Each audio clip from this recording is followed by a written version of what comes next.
Gentlemen, we are talking about a topic that has never been discussed in the history of mankind today. Does God actually exist? Wow, what an original question. That's the exciting question for today. Does God actually exist? It's like some people... Ready to lead the future of AI. What's happening here? There we go. So we're getting feedback from someone, like cutting something or...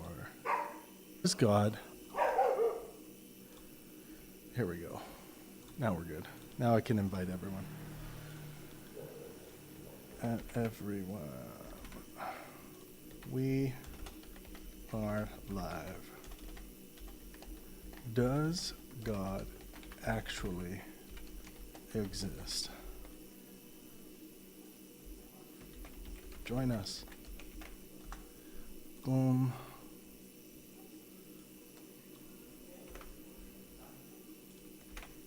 Boom.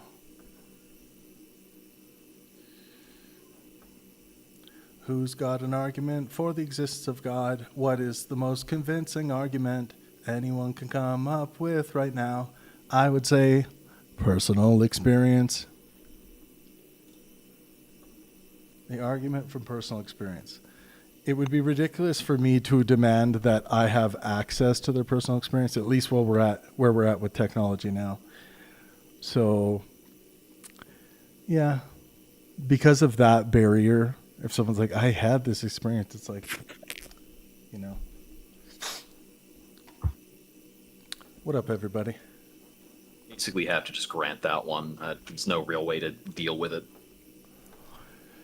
Yeah, it's like, someone's like, well, you have to argue me out of my personal experience that I literally had with God. You just imagined it.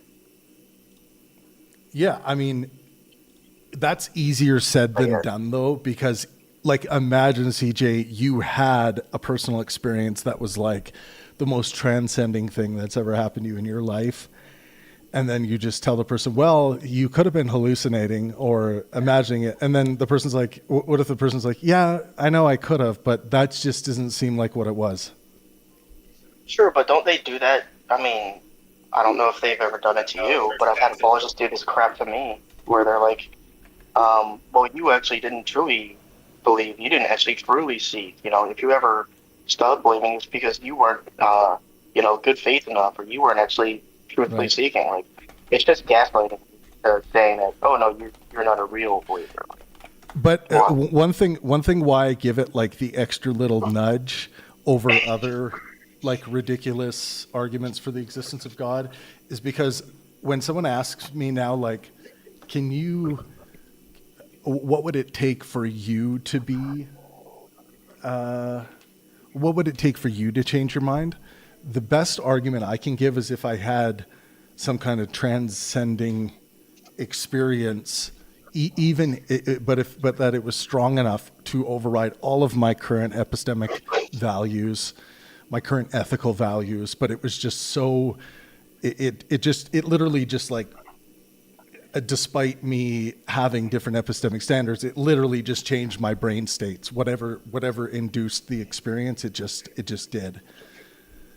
So like, yeah, I could imagine that such an experience could happen to me as the staunch, empiricist and atheist and moral well-beingist that I am. My brain is susceptible. My brain is susceptible to that, just like anyone else's. No, I agree 100%. I think, which is why I think it's a bullshit argument. Like, I think people doing it to me is because it's bullshit as me questioning someone else's experience on it. I couldn't hear the last part of what you said. You're kind of muffled. Yeah, I was kind of mumbling a little bit too. There you go. I was saying like, way better. 100%. I know. My Bluetooth sucks too. What I was saying is, 100%. Like, it's just as bullshit for me to, gaslight someone's personal experience or, question their personal experience despite them saying that it happened to them. Yeah. As it is for someone to do the same thing to me, saying that I was bad faith and trying to have faith or something. Yeah. Yeah, if someone says like, yeah, the only reason why you don't believe in God is because you haven't truly seeked him out. Like, I agree with you. Like, that's kind of like, okay, if you don't agree with me, that means, you haven't done enough work. I don't think that's fair. Like, what about someone who grew up in a cultural circumstance? Let's say the Christian God did exist, and someone grew up in India. They're likely going to be a Hindu, right? Oh yeah, I know myself. I've done So like if someone's so like, you much just haven't legwork. seeked out Christ, it's like, really? That's the criteria? That doesn't seem fair. Yeah, I would find it, and I do find it offensive when someone tells me I haven't done the legwork, when I haven't done the research, when I haven't looked enough. I'm sure you've done even more than I have. You've lived longer than me, and you've actually done this crap over and over again. I just listen to your stuff. You actually produce it. So, And right now you're speaking of Jesus. of all of That's them, pretty really, but Jesus. yeah, particularly of Christianity in this case, I guess. What's up, Aaron Buddy Christ. Non Sequitur? I think you're new. Ah. Aaron Non Sequitur is new.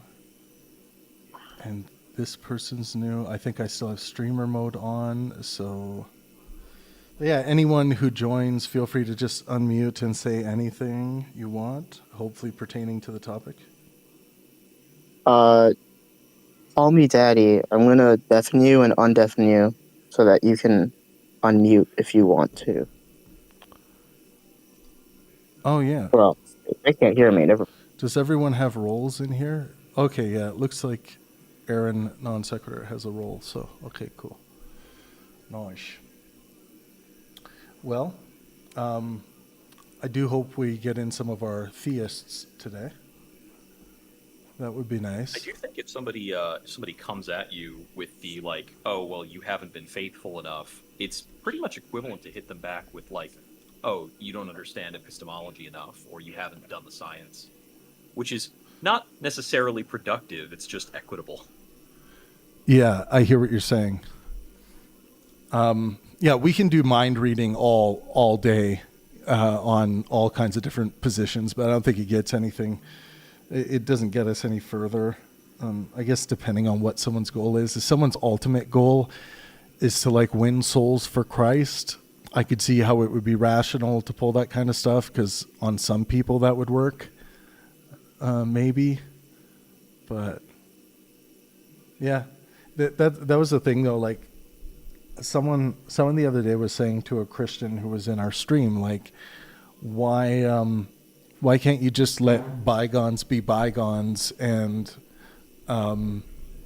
let atheists do their thing, let everyone do their thing, and then why do you have to shove it in people's face? And they were like, I literally believe that you were going to be burning for eternity in hell if you don't come to Jesus before your time is up. People have to understand like the context where the theist is coming from. If you just try to stay in the external and don't consider internally where they are at, then I think you're making a mistake. Yeah, I don't think Jesus is a thing I've worked off to yet, but maybe I'll come to Jesus one day. Well, Who knows? that's you missing out.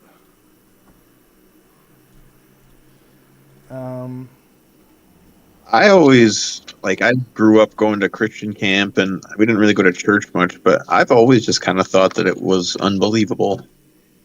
Right. Yeah, I mean, I never once in my life have I ever believed in the existence of a God. I have found it unbelievable since I first can recall hearing about it or understanding the concept when I was around 5, maybe younger. I don't know.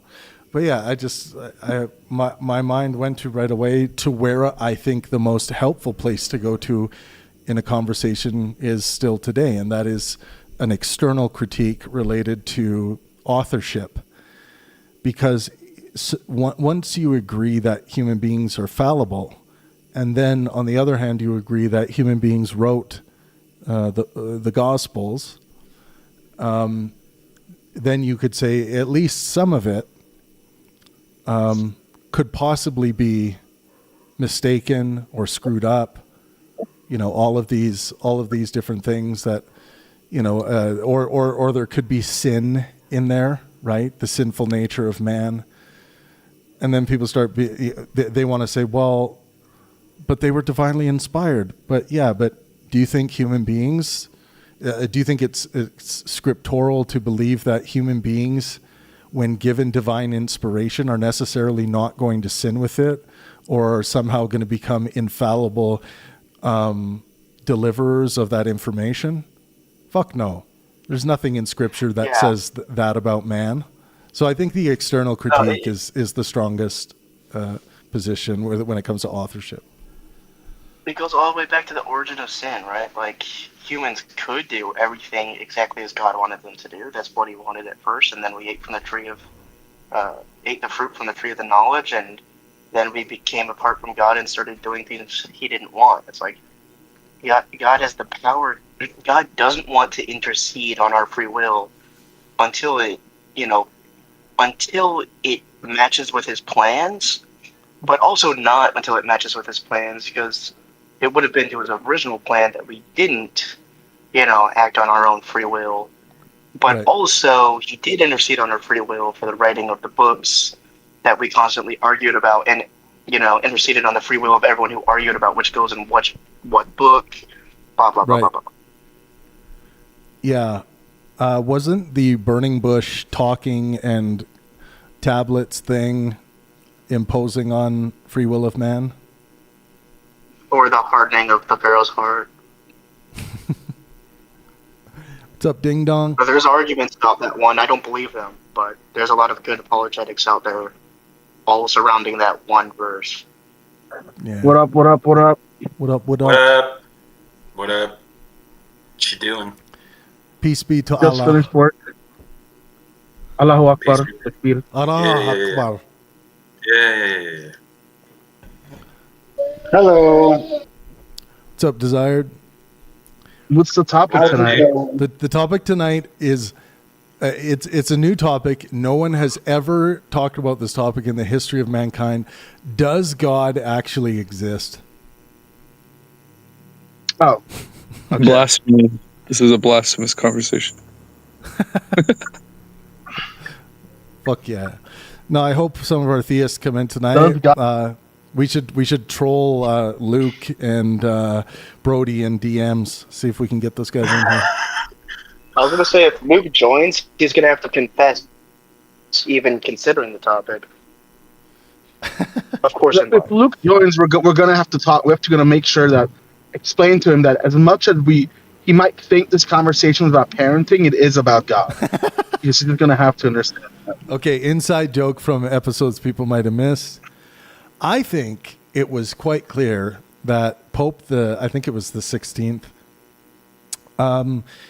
basically straight out said that contraceptions make the AIDS crisis or prophylactics, I think he put it that way, but make the AIDS crisis in Africa worse than making it better. And this was in his, I think it was 2009 speech to the world, or Q&A with different people from around the world.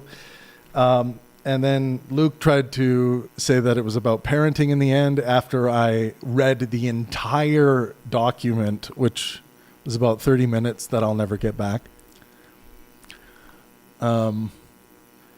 Snowdrop says, And it wasn't about. What's that? Sorry. No. And just there was nothing mentioned about parenting. An entire document. There was the whole thing was not about parenting. People can go and study it themselves if they want. If they, you know what? I'm going to put it out there. I'm going to give $100 cash to anyone who can empirically demonstrate that thing was about parenting. Snowdrop says, if it's about contraception or the lack thereof, it's about having kids. Therefore, it's about parenting. Done. Well, there you win the $100.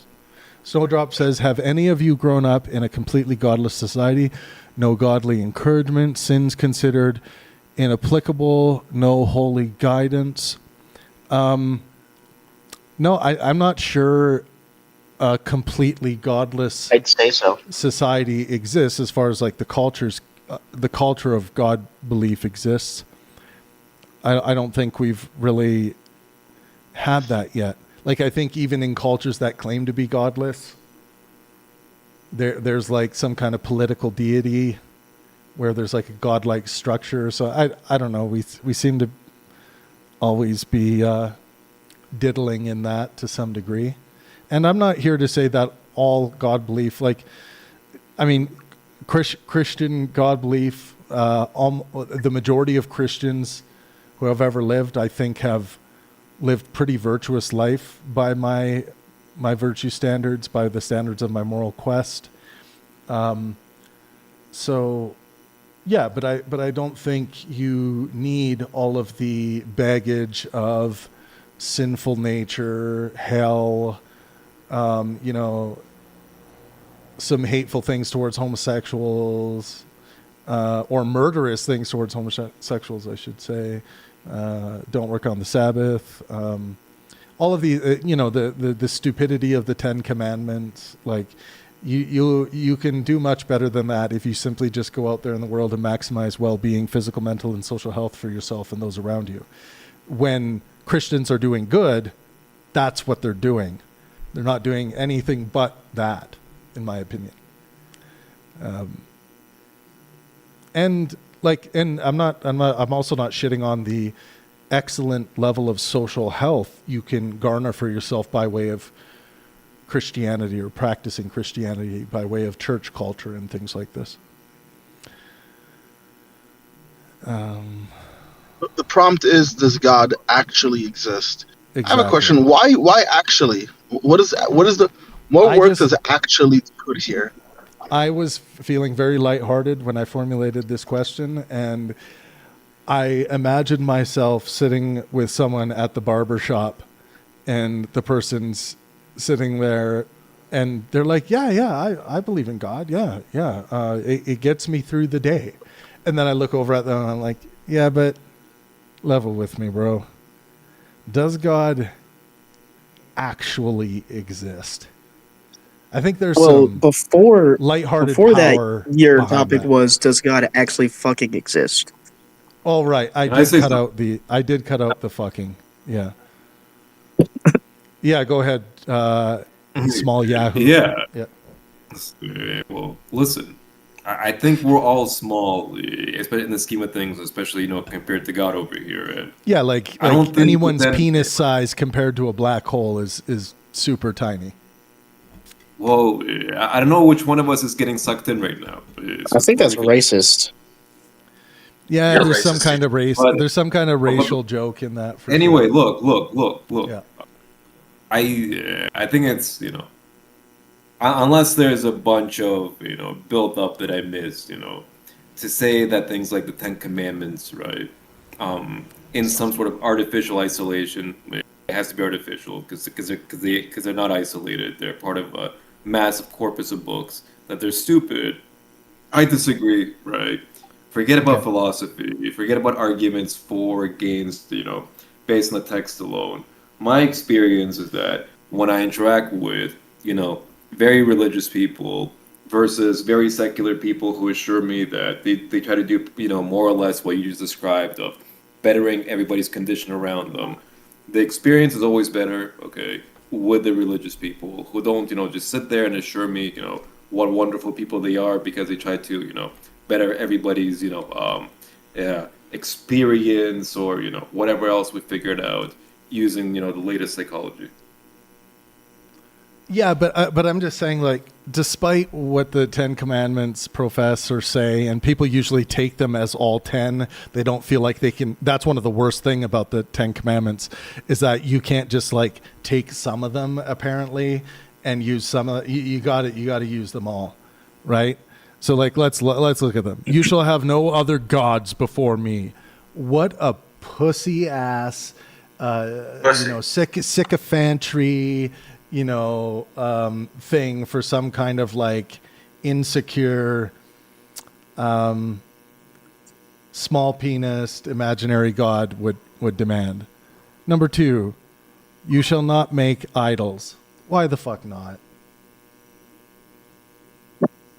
Why not? Do You shall think? not make idols. Well, I have I a think it's question. fun. Give it a shot. I have a question. Consider your other relationships in life, be they with your employer, right, your wife, okay, your country, and so forth. Are all of those insecure? If your parents as well, by the way, are all those insecure if they ask to be the only ones in that role? If they has to be what? Yeah, like for example, your employer tells you you shall have no employer before me. Your parents tell you you shall have no parent, right, or father or mother figure before me. Your wife says If an you shall have employer no- said that to me, you shall have no employer before me, I would be like, yeah, this is a strange. They effectively weird do though, right? relationship. That is a very No, they common don't. con- They don't Effectively demand do. that. I don't think. Yeah. I don't think They so. don't. Some do, most don't. Most don't. Some do. I mean, some might. I'm just like I've worked for many people in my life. I've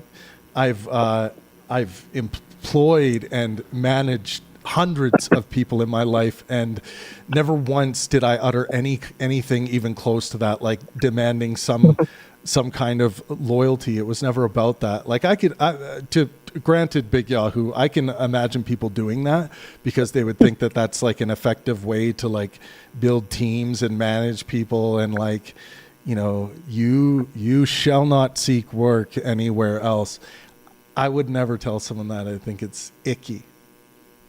And I don't I'm not think trying it's to run good. away from your. I've seen it. I've seen this. I've definitely seen this, and I don't think it's that uncommon where your employer doesn't want you to have another job that you're focusing on at that same time.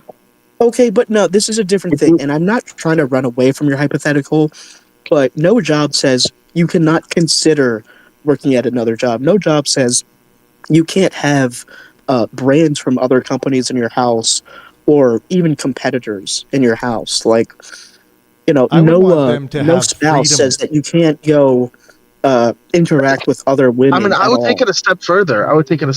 If I worked for someone, full-time job, and they say, you cannot have another part-time or another full-time job while you work here, I'll be like, okay, I'm not working here. Right. Absolutely not. I will do whatever the fuck I please. And the fact that you want me to be subservient to you, you pay me 24/7 every hour I want that billed and salaried. I won't have another work. Well, Yeah. so would we take? Yeah. Well, that is how effectively those companies pay you, right? They don't pay you per hour; they give you a certain yearly, and the idea is that Yeah, but that yearly is still predicated on 40 a week. Would we 40 a consider week, things like? Yeah, because it's illegal. Sure. Like, unless you have special provisions, I think it's illegal. Like, depending on your country, right? Like in Canada, it's possible to be on call. You can't be on call 24/7 in Canada. I'm pretty sure. I can look that up, but I think there has to be break there. But So When I work the for- idea is, right, no, but effectively that the idea is behind such an agreement is that you are getting right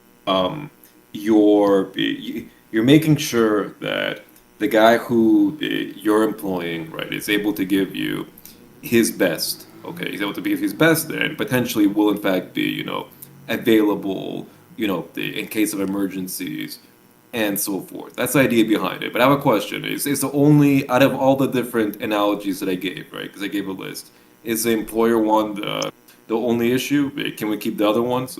Or what? what were the other ones? I completely forgot. Parents, parent figures, okay. Those were the other ones. Yeah, you shall Country, have no. Yeah, I would find it disgusting to tell my children, you shall have no other parents before me. No, but I think but that's what did sick. you say? You shall have no other father besides me. No. No. That's sick. Okay. That's sick. Okay. No, They I can told my call dad to go father. piss off. They can call father whoever they want. I'm going to be them. I'm going to be there for them as much as they want. You know, they're going to eventually have that, you know, achieve that full autonomy once they're old enough, right? And I would never want to impose on my children's lives. I want to be in their lives, but you know, as far as I'm concerned, I'm going to be allowed. I'm going to be allowed to be in their lives if I perform well as a father, and that's going to be up to them. Okay, yeah. so it sounds like we deviate on these other things, and so I cannot build a bridge over it. Fair enough. Yeah, like I want people to be like free of mind. I want what I care about most fundamentally, Big Yahoo, with anyone who works for me, anyone, you know, any boss I've ever had. I want them to be doing what's best for their well-being and the well-being of the people around them. So like that's what I care about. I don't care about like getting any kind of like people swearing loyalty to me or anything like that. Like I don't know. I'm just not the way my. Also, if my biological dad said, "Oh, sorry," if my biological dad said to me, "You should have no fathers before me," I'd say, "Well, maybe you should show up in my life and do something." Right. Right. I think you guys are right. So it wouldn't listen for the analogy to work. Your dad doesn't have to stand there and utter the phrase to you, word for word. But in effect, this is implied in numerous instances, right? Like for example, you have conflicting instructions, right, from different adults. If that's the case, and one of those adults is your father, okay, and let's say we eliminate the scenario where, you know, basic reasoning tells you that your father is asking you to jump off a bridge, okay? Yes, especially the child, you listen to your father and not the other adults.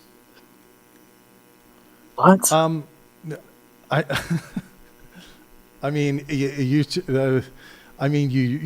ought only listen to your father or agree with your father if your father is saying something correct, good, or righteous. Or has demonstrated that he has a history of doing so or existed. Does anyone else have anything to say on the first commandment? Then we can move to the second. Maybe this episode's going to turn into the 10 Commandments episode, which is cool too. Whatever.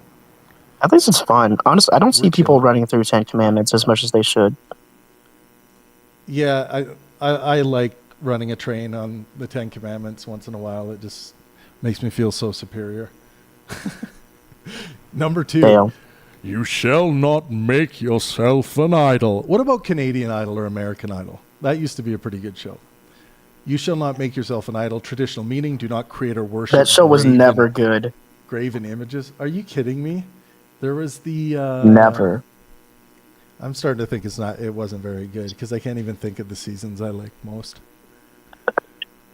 Look, it was fun to watch. It was 100% fun to watch. But it was fun to watch. I like the auditions. I like seeing people.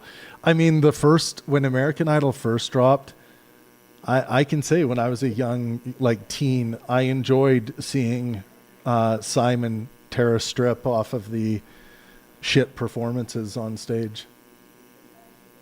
Yeah, 100%.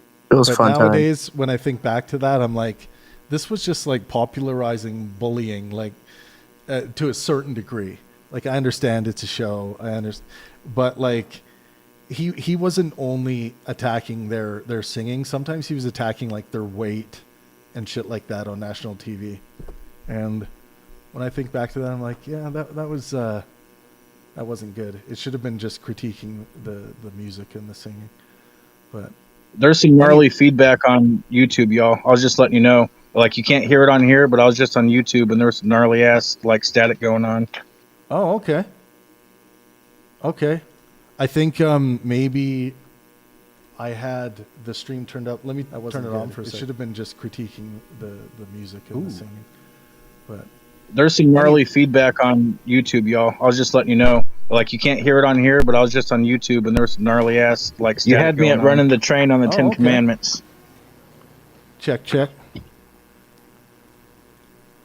I wonder if that fixed it. I unplugged my... Can you guys hear me? Yeah. Okay. Hear you. Great. Yes, I'm sir. just going to check the stream, see if we... I was just letting you know. Like you can't hear it on here, but I was just on YouTube and there was some gnarly ass You had me at running the train on the 10 Commandments. Check. Yeah, there is bad static. I wonder if that fixed it. I unplugged my. Can you guys hear me? Yeah, I'll just Yeah. let you know in case you guys What's didn't the know. industry like Great. deliver Yes, sir. just gonna Maybe I'm just looking in the check wrong place, the but stream when I to go see to the if we- I'll channel, just I let go you know. live. I Like don't you see can't any hear it screen. on here, but I was just on YouTube and there was some gnarly ass. Like There's you a had new me at channel running the called train on the Pink Ten Burn Live. Commandments. Not the old Ping Burn check channel. check. Yeah, there is bad static. I wonder if that fixed it. I unplugged my. Can you guys hear me? It got me at first too. I was Yeah, like, I'll "Where's just the let you know stream?" in case you guys What's didn't the know. industry like Great. deliver Yes, sir. just gonna Maybe I'm just looking in the check wrong place, the but stream when I to go see to the if we- I'll channel, just I let go you know. live. I Like don't you see any can't hear it screen. on here, but I was just on YouTube and there was some gnarly ass. Like There's you a had new me at channel running the called train Pink on the Burn Ten Live. Commandments. Not the old Ping Burn check channel. check. Yeah, there is bad static. I wonder if that fixed it. I unplugged my. Can you guys hear me? It's so annoying. It got me at first too. I was Yeah, like, I'll "Where's just the let you know in stream?" case you guys What's didn't know. the wrong place, but Stream when I to go see to the if we- I'll channel, just I let go you know. live. I Like don't you see any can't hear it screen. on here, but I was just on YouTube and there was some gnarly ass. Like There's you a had new me at channel running the called train Pink on the Burn Ten Live. Commandments. Not the old. Well, that sucks. I don't know what's doing it. It almost Maybe sounds try like. reboot. Check OBS. Check OBS. Yeah. Well, let me see. Ooh, I think it's coming from my mic. Interesting.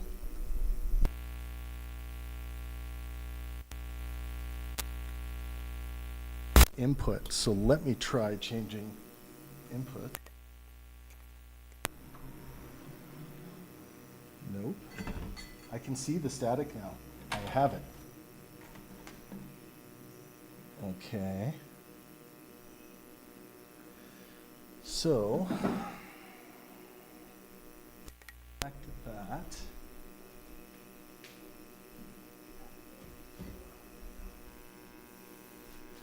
I need to watch that while I fiddle with this.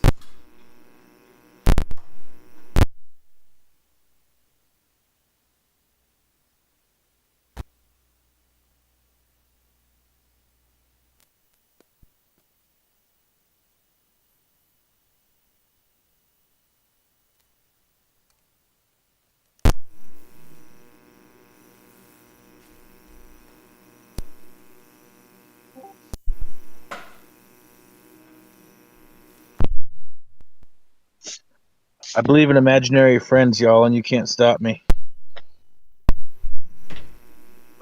Actually, in my personal experience, I've never encountered one, so I'm an imaginary friendist. So. It's true that you can't stop people from certain things they want to believe. Best you can do is convince whoever's going to listen.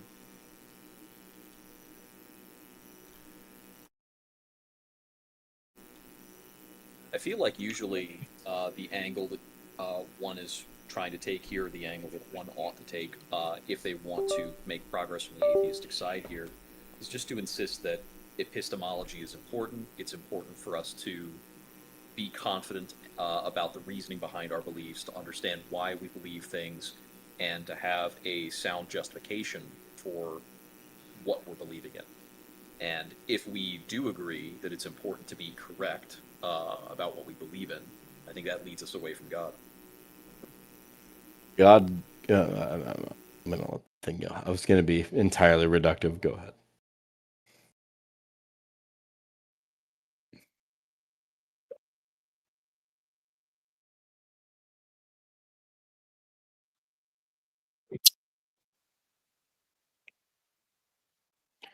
I suppose being reductive is not terrible in this, but go ahead.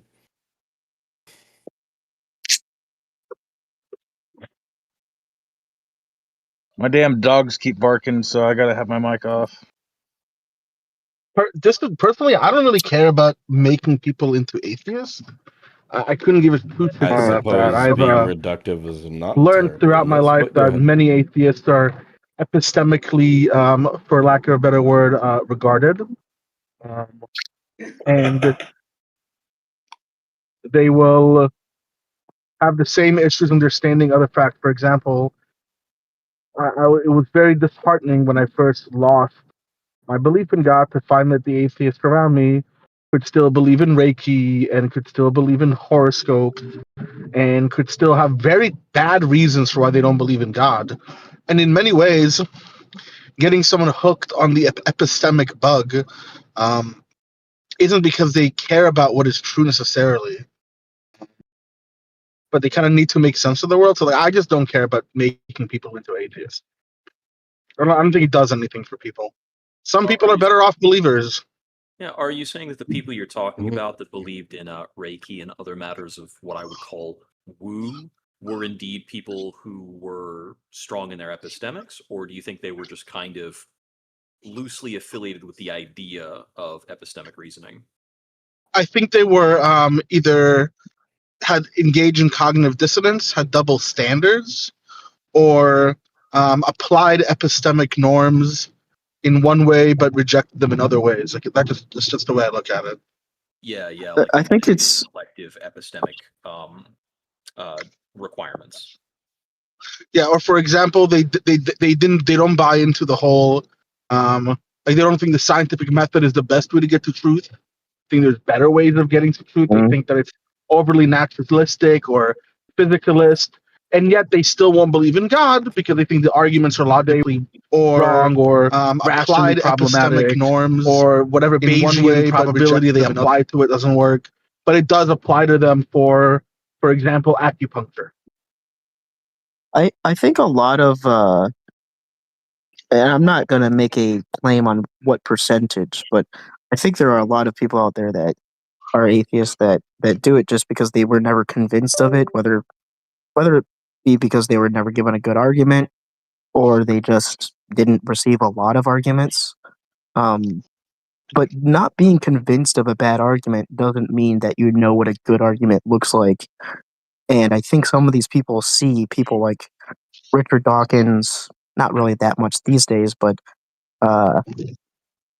some big atheist YouTuber saying things about fallacies and logical propositions and going, "Oh yeah, actually, all the reasons I don't believe are for this, this, and this," when the real reason is just they haven't seen a good argument, but instead they try to rationalize their disbelief in some sort of positive argument because it feels safer to have a positive, or I guess a negative belief as opposed to just not having a positive one. That's what it seems like to me for some people. Because like there are Reddit. people running the gamut in terms of what they actually believe who will overstate their justification, whether they're religious, atheistic, or other things. There are always casual reasoners who don't really get all the way, don't really understand a lot of the steps they're taking, but nonetheless adhere to one belief or another. I'm not sure proportionally how that runs out between, say, atheists and Christians, for instance. I think you'd have to get pretty denominationally specific to get meaningful data on that. Yeah, like there are some denominations but I also I can think that sorry, go ahead, CJ. No, there's a lot of lag. Go ahead, Don. I was gonna say I don't disagree with you, but one thing that I've noticed, and I think a few of us in this community have noticed, that people who do take on this very strong epistemic foundation and find themselves not believing for great reasons lose the ability to meaningfully engage in normativity and prescriptive philosophy as opposed to just descriptive philosophy. And to me, that's why I think some people just shouldn't even be an atheist, because they lose that ability to meaningfully engage in the world in any type of normative sense. That's disgusting. That's a disgusting proposition. I'm not saying it's wrong, but it's a disgusting proposition. These people lose their ability to argue in faith about these things. No, none of that was said. Sorry, I apologize. That was something that I took out of place from what you said. Maybe continue, and I got a little confused. It just you end up really focusing on descriptions, right? So you'll start thinking of the world through descriptions. You start thinking of the world through epistemics, and you're not thinking of the world through a really meaningful existential framework. So, for See, example, the atheist will be reading Kierkegaard or will be reading William James no. and find their work gross and their work poor because they'll invoke faith, they'll invoke yearning, they'll invoke some type of manifestation of our own will in a sense. I And don't think because in an ethical. epistemic sense, they're right. Descriptively, you can't really contend with those concepts, but you can contend with those concepts in a real meaningfully in an action-oriented way. And I think a lot of atheists lose that, and I think I that's something don't some believe. people don't need to become atheists. Maybe Stay over some people there. don't need to become atheist, and that's not something I'll try and argue against.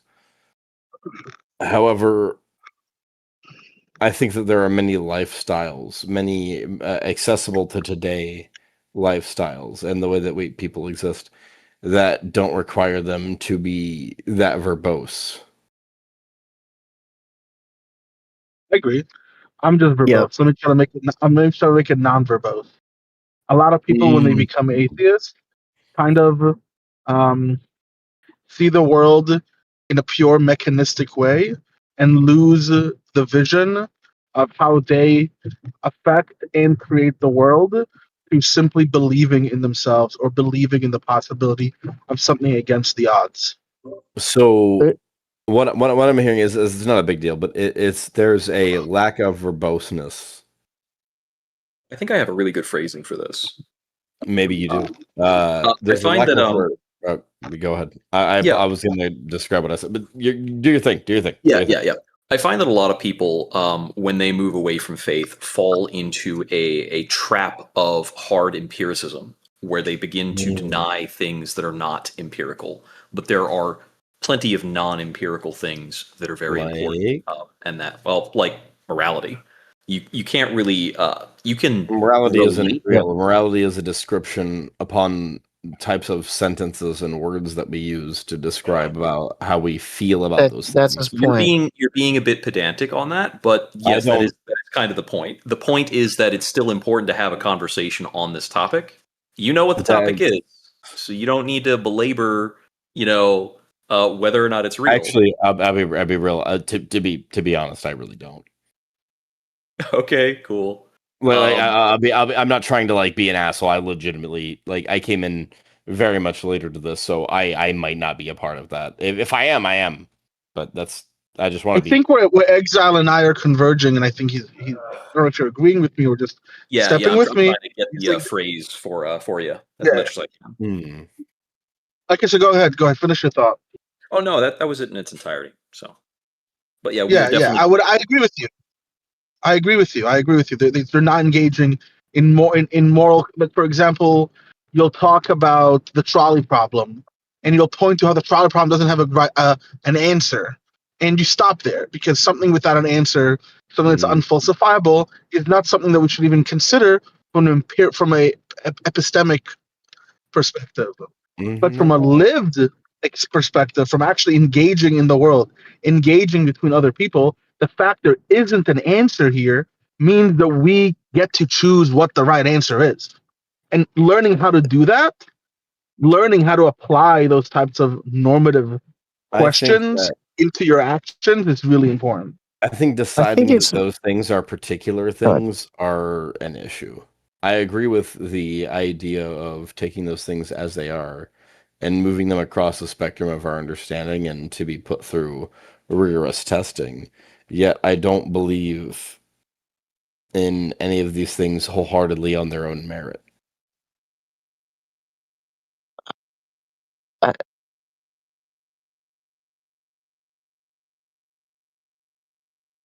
think what we're just trying to say is that, when a lot of people, whenever they deconvert, especially when they deconvert, especially if they do it rapidly, it goes into this culture shock where they had all this moral underpinning or at least axiomatic underpinning for all their beliefs, and then it all falls under them, and all they have left is this empirical thing that they latch onto.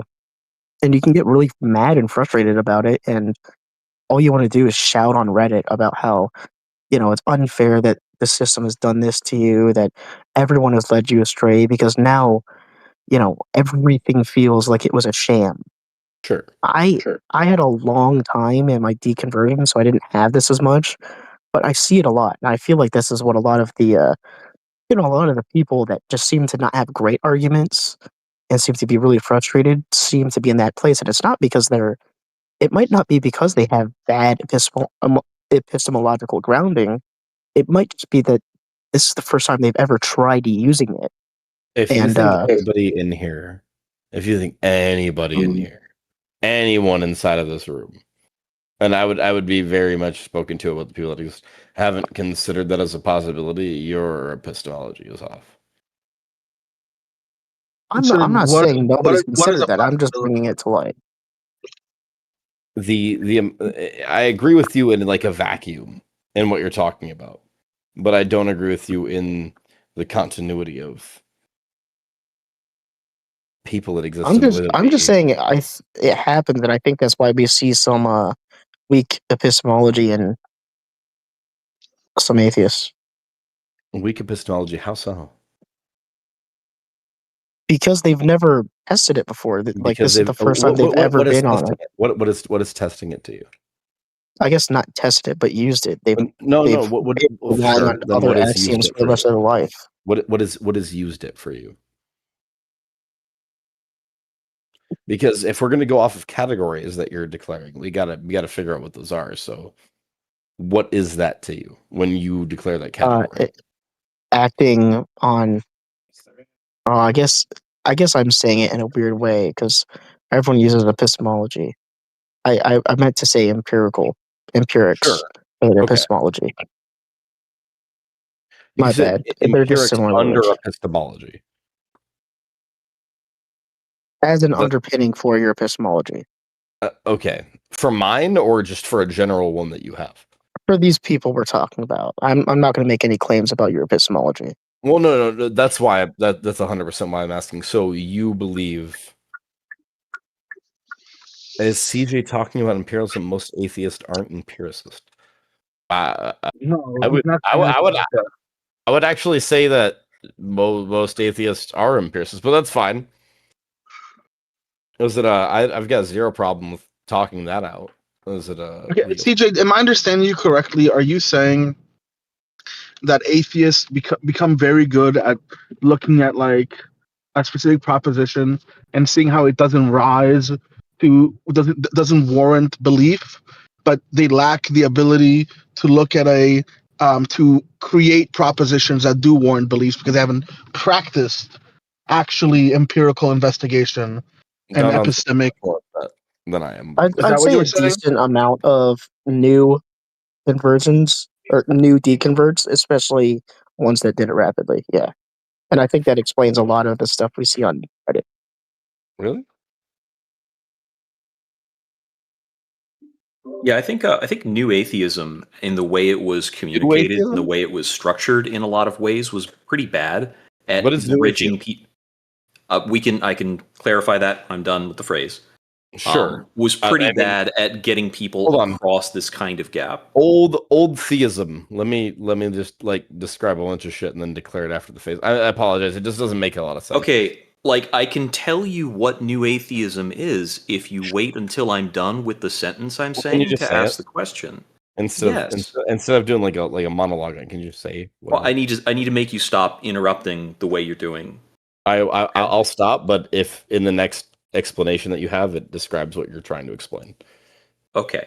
New atheism was the movement that began kind of around the early aughts, centered around a series of different thinkers. Harris and Dawkins were very big in it, and they had a certain strategy of communicating that was that had a very big lean into this empiricism epistemology thing. Sure. But in many cases, it did not have any kind of moral accounting on the back end. Sam Harris did some work to try and fill that in. later with his work in the moral landscape. In the but the next moral landscape is explanation really that you asserting have, that it morality describes what is you're trying to explain. objectively reachable. It's a little tenuous New and strange, atheism was and the movement that doesn't began necessarily kind of fulfill the needs that people have as recent the early deconverts, aughts centered where they around would be a searching series for of different thinkers. what is good and why is it important. It's not entirely terrible, but it's not unconnected to several other things. But I'm gonna let you. I'm not gonna try and be an asshole. I'm gonna let you continue. Okay. So yeah, something else through like contrast that I think does a better job would be secular humanism. And if you look at what the Secular Humanist Manifesto puts out, that's much better at guiding people towards a moral conclusion while moving away from God. Is it? Can we have it be less of a moving away from God and more of a general understanding about things that can be like essentially shared between people that don't have to have required special permissions?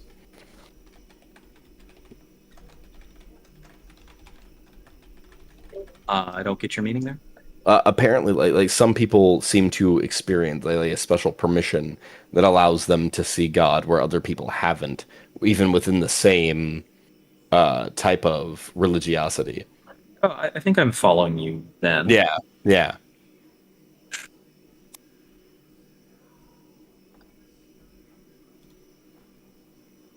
No, I agreed with you following me. I think you were. Yeah, that was my. I agree. I think you're following me there. Essentially shared between people that don't have to have required. All right, cool. Is it, I think I have a I think my mic's working good enough for now. You sound great. Yeah, it's just my my mic cable is dying, so if I touch anything, it might go back to providing a bunch of intermittence into the stream. But I'll let you know the minute that you're not being coherent. I promise.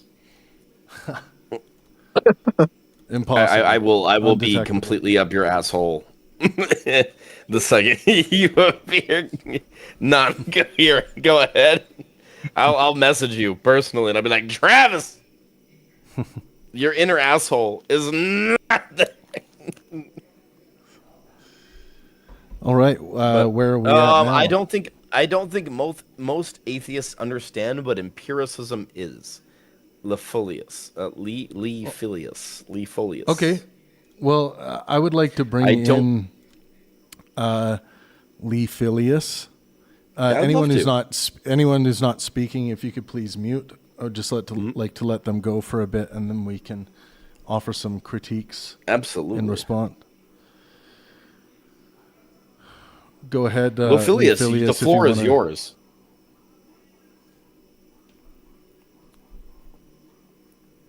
If you want to speak, maybe you don't want to speak. That's okay. If you don't want to, that's totally fine. We just you seem to have some pretty strong opinions out here, so I wanted you to get in.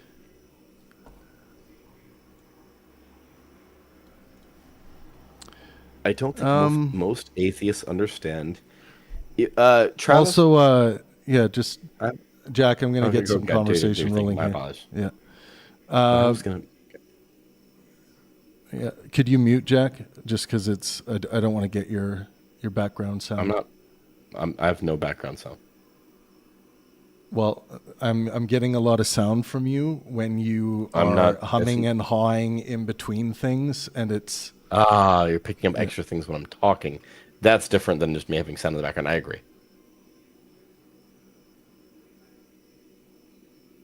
Yeah. Okay.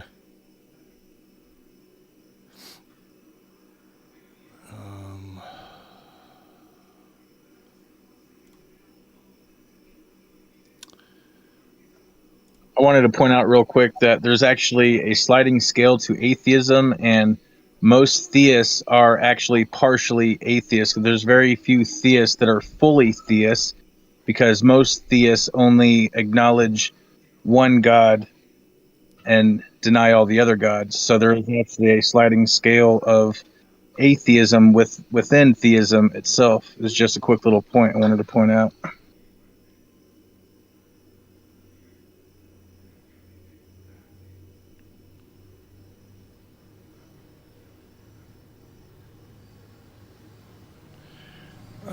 Yeah, thanks.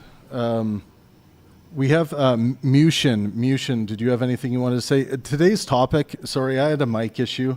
So I've been dealing with that for a few minutes here. But today's topic is just on the existence of God. If anyone in the room wants to take a stab at demonstrating the existence of God, you can go ahead. Yeah, absolutely. But yeah, we were playfully going through Ten Commandment critiques earlier, and yeah, we can continue with that. Or if anyone thinks they have a good argument for the existence of God, that would be great. Let's see what the chat is saying here.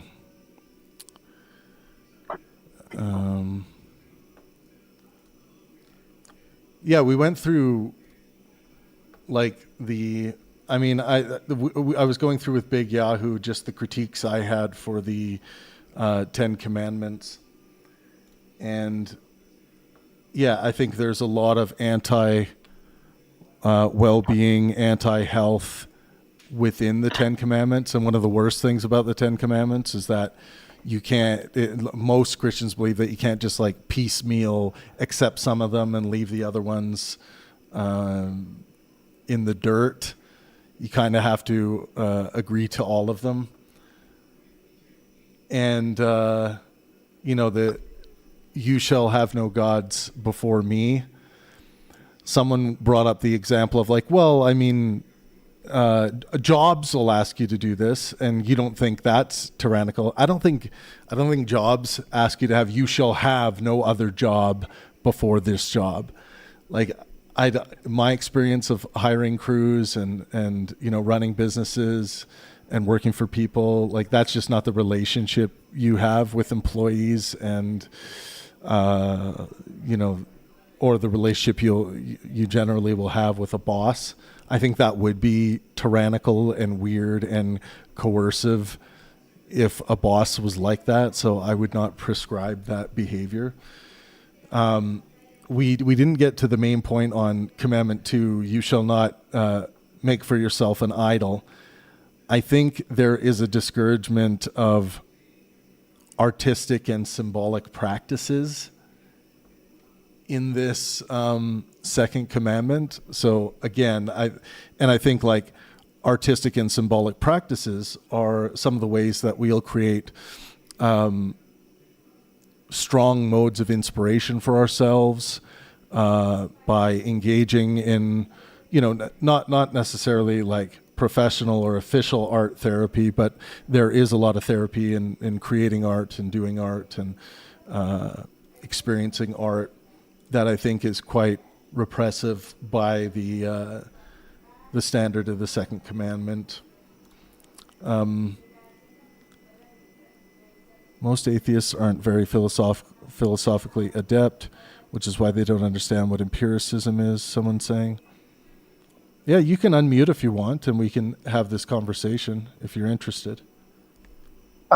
He said that he does not have a mic right now that's charged, and he's going to have a bad echo if he does talk. Oh, okay. Gotcha. Yeah, I'd be interested. I mean, you're making an empirical claim here, right? This is an empirical claim. Most atheists aren't very philosophically adept, which is why they don't understand what empiricism is. So if you don't provide your empirical goods for that claim you just made, then you would be the one that's not acting empirically. So you just made a claim about most atheists. You also made a claim, I don't think most atheists ever understand or even understand what empiricism is. Like, where are the empirical goods to support these claims? Someone doing good empiricism will be providing the goods to support the justifications, right? That would be the empirical thing to do.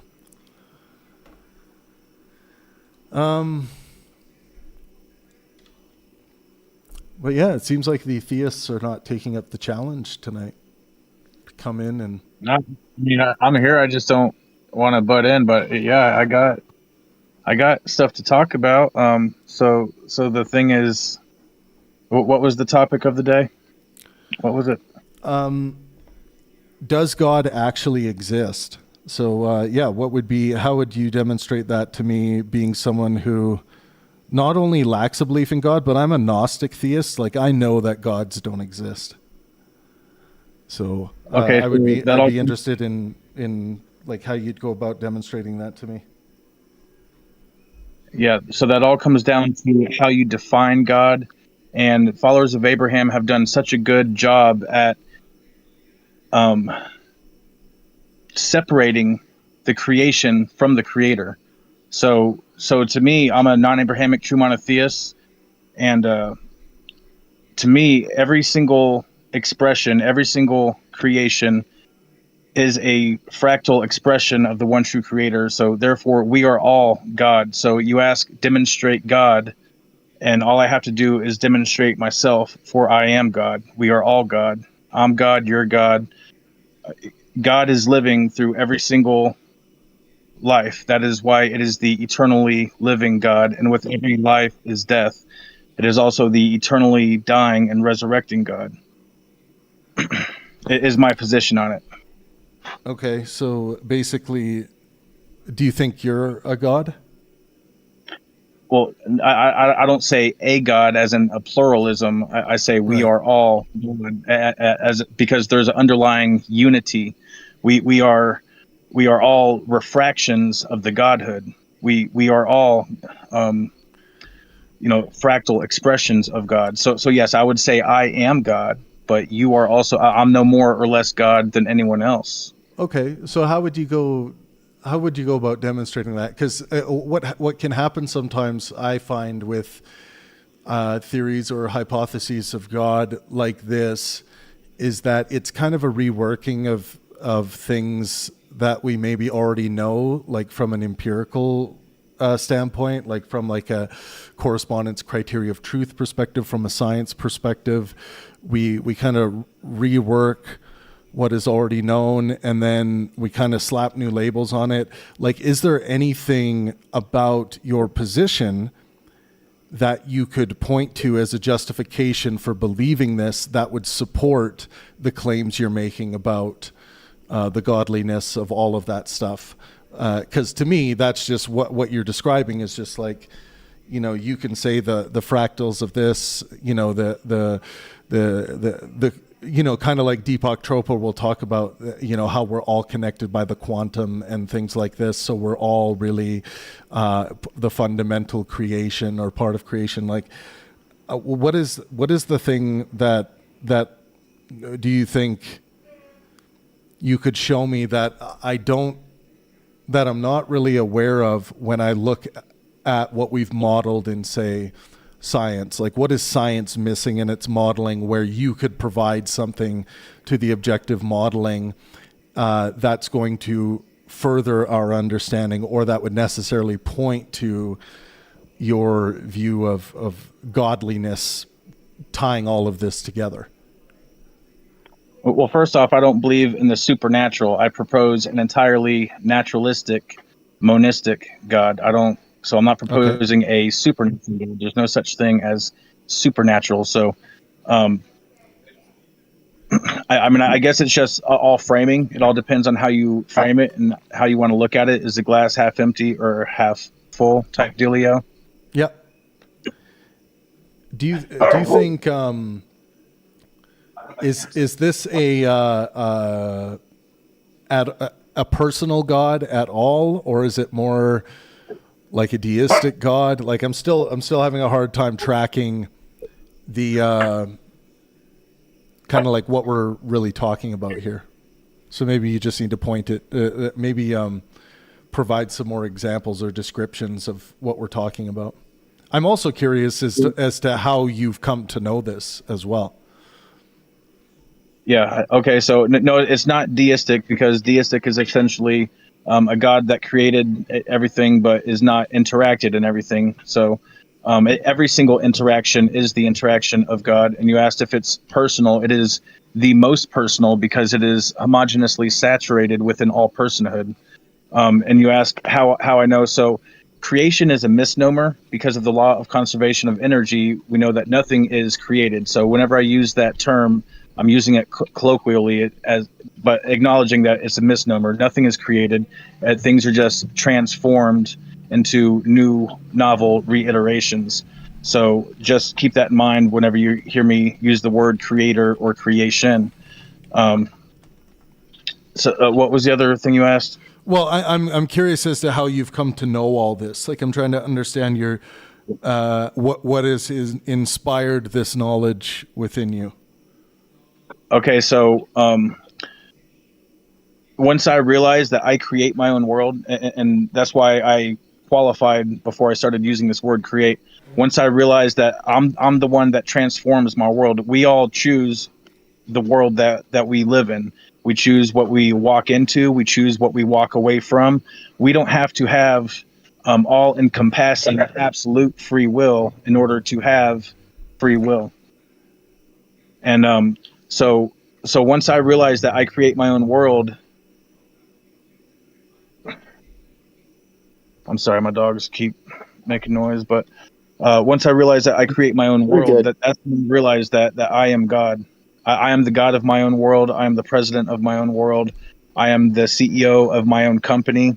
We are all the sovereign nation of ourselves. And the only way that a country has any power is by manipulating its residents into relinquishing their power unto that nation. Because the elites that run the world know that we are all God, and they do everything in their power to manipulate every single resident into relinquishing our power to the state. Just so you know, Dark I'm Light, hearing more. Discord suppression is really good, so we can't hear the dogs, so you're all good, man. Yeah, so I heard a lot more, like many more propositions, but I wasn't hearing like the justifications or like how you've come to know and make the God connection with that. Like, I think you've called it God, and I think you've stated like this is God, this is the state of affairs. This means we are all, all gods, all presidents, these things. But I still don't understand the argument. I don't know if you happen to have like a syllogism for this. What's the syllogism? So like a formal argument, like with premises and conclusions. You might want to consider creating that for this argument, so it might be a little more clear. But yeah, I still don't understand how, like, you were someone at one point who didn't have this knowledge, and then all of a sudden something happened. Like, you noticed something, like evidence. You had a personal experience. Something happened, and then you started lensing or believing that you are God or we are gods, and we're all connected in that godliness. I'm just trying to understand. Once I realized that I have the power over my own world and I create the world that I live in, that's what really did it for me. I used to be a very depressed motherfucker, suicidal, used to be for most of my life, right until I was 30. And right around the time I was 30, I realized, hey, all these problems I have are problems I have created for myself. The shit world that I have right now is the world that I have created for myself. And all I have to do is, start creating in a more positive aspect, and I can create a better world for myself. And that's exactly what I've done. So that's when I moved off grid with all my dogs out in the woods. And I'm now the happiest I've ever been. So when you're asking what brought me to this conclusion is the moment of realizing that the world I have is the world that I have transformed, created, but transformed. Yeah. I could just see someone agreeing with you on all of that, like saying like, yeah, I believe that we, at this layer, at the experiential layer, we are all our own creators of our own worlds, and we have a will, and we do what we want. We have the power to shape our own world and things like that. I could see someone agreeing with all of that stuff, but then not agreeing with you when it comes to like conceptualizing all of that into a a package of godliness. Like I don't see why that part is necessary. Well, the word God itself comes with all kinds of bad touch feelings from people, from all the abuse that has been enforced upon it by primarily followers of Abraham, really. So I'm taking that word back from followers of Abraham, and I'm doing things to that word that people don't like. But I'm showing people that there's a different way to look at the concept and construct of God that is unified and intrinsically interwoven into you instead of being separate from and apart from you, which is what followers of Abraham propose. I see. You're not alone on this, by the way. Sorry, go ahead. I had a religion class, and as many of us did, but I was at a Catholic university, and our professor was talking to us about images of God, and by images of God, he doesn't mean pictures. He means like ways to view God. And a lot of the, more progressive, I would call them, denominations, like I think the Unitarians have a much closer view or image of God compared to you, as opposed to compared to like Orthodox, who have this, embodied God who is supernatural and stuff. I know, like what Travis was saying earlier, my issue with it is that it seems like it's I don't disagree with anything you're saying, other than I'm not sure why we're calling these things God. It's nice that it's like a all unifying thing and that it is something bigger than us, but that seems to be like the only thing it shares with other traditional usages. Now, that's not to say that we can't evolve our language. Sorry. Yeah, no. I was just going to say that once you started saying dark light, that there's kind of a quest baked into this idea to want to take back the concept of God.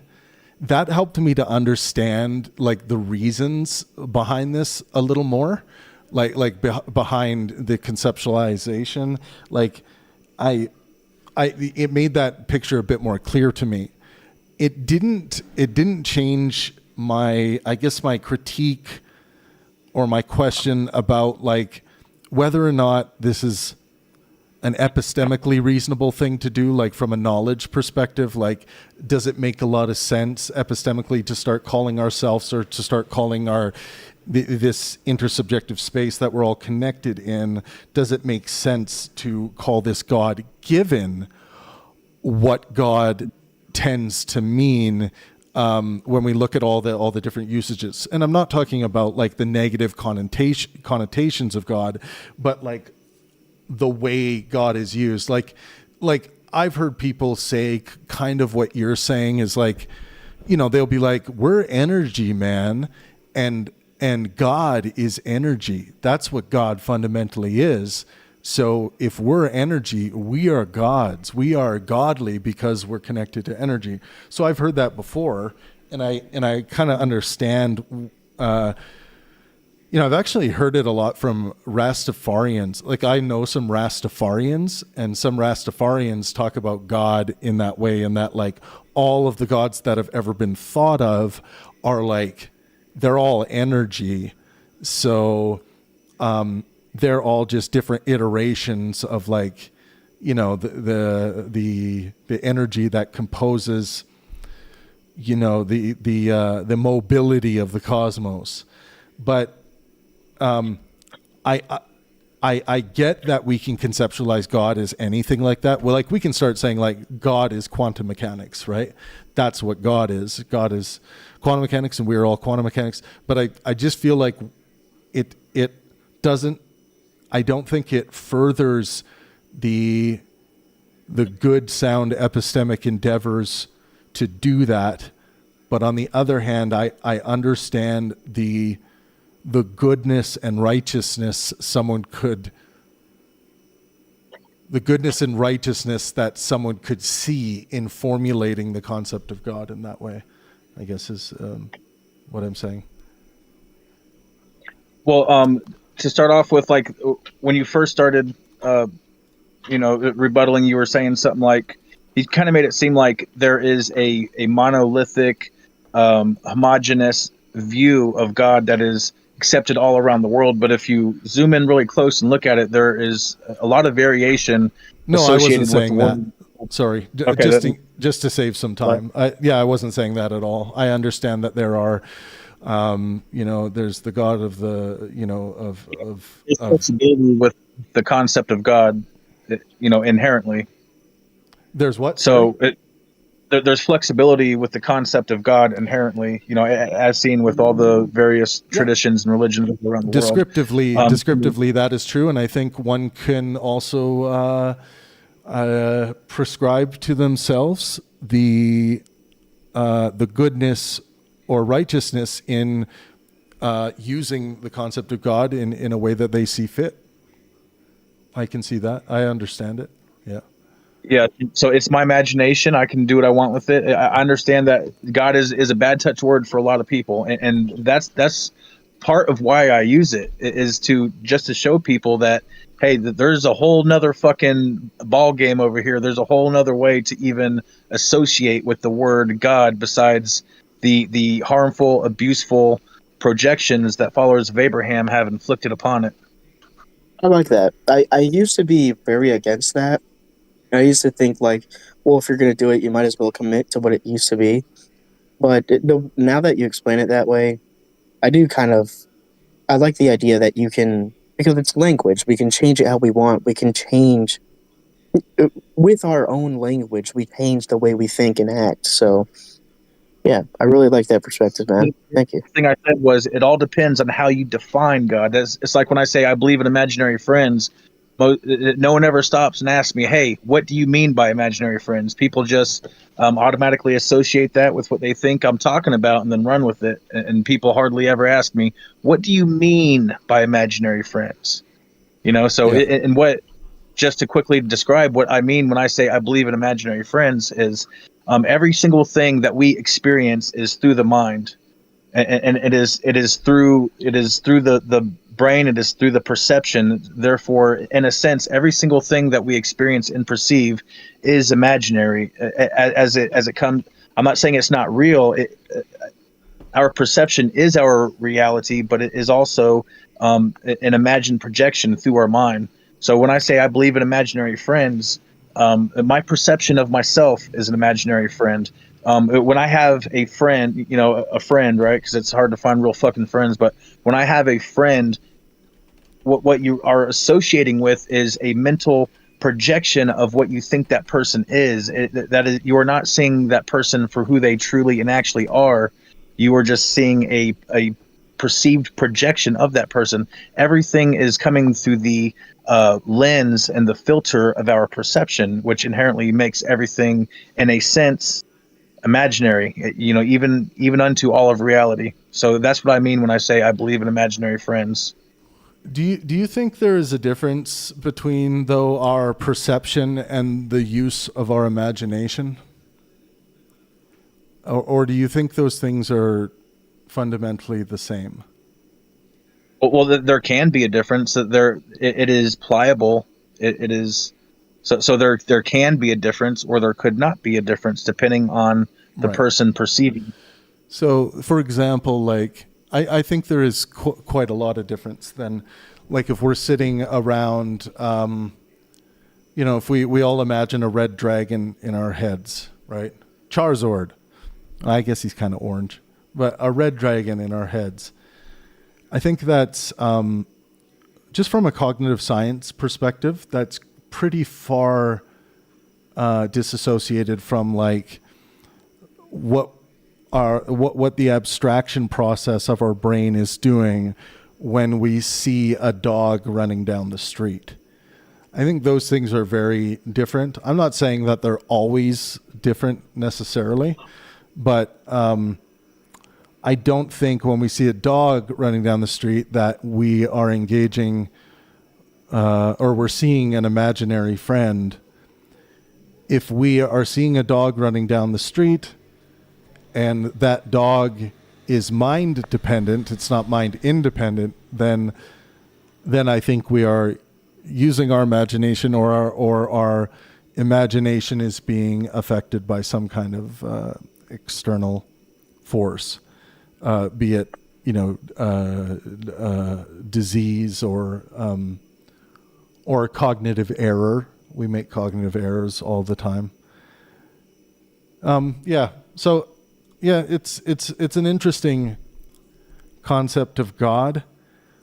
I don't think, like, when I say what I think's going on is I think you've done what all other God believers really do, is that you have this conceptualization about God, like I think the same way that a Christian does, and I think it exists as a mind-dependent concept. I don't think it exists mind independently. So it's like, I guess, like, if it does exist mind independently, I would want to know where those empirical goods are. And for me, it wouldn't be enough for you to say that, we're all energy and we are all governors of our experience, and we can build worlds or destroy worlds or things like that. That would just be you, I think, repackaging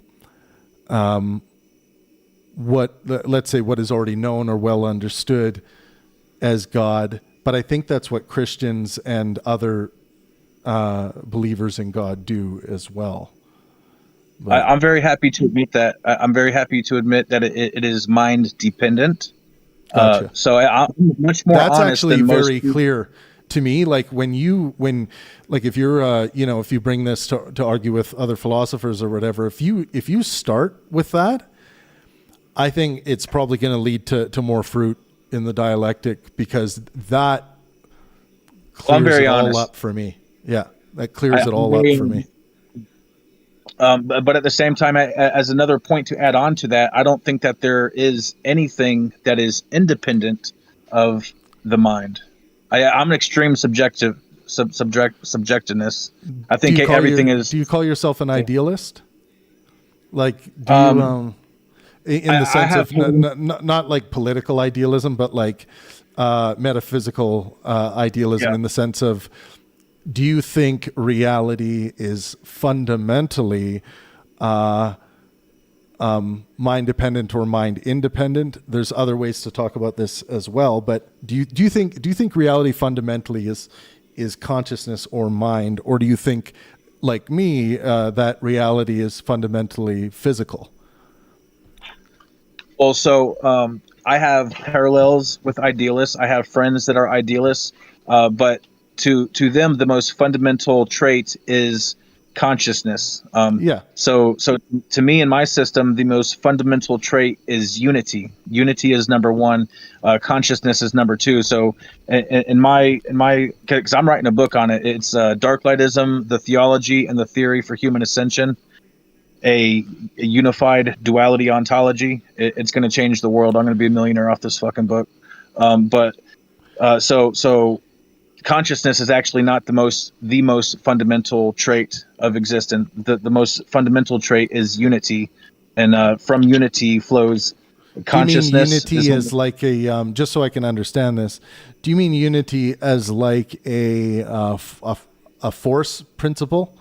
Like it's a unity as a force, or unity as a rule, a fundamental rule, or what do you mean that unity is most fundamental? Yeah, well, unity as a trait, as unity is the most fundamental trait that can. I got a whole list of scientific unity in my theory part of my book, but I can't spit it to you off the top of my head, but there's a whole list of scientifically empirically verified traits of unity, which of course I am absolutely going out on a limb and superimposing that over everything, which is my right as a theist. I can use my imagination the way I want. Say that's why I'm a theist instead of an atheist. Is you have a little bit more imaginative, creative freedom to do stuff with, and I like that. That's why I claim. Yeah, I would say that like you might have that creative freedom, like when it comes to, I guess issues relating to theism. But I don't feel like my atheism stifles my creative abilities at all. I just think that I understand religious things or God-related things to belong in the domain of art and creativity. I don't think they'd belong in the domain of epistemology, really. I know people make claims that they, that these things hold epistemic weight, but I think they hold the same epistemic weight as any important artistic narrative might.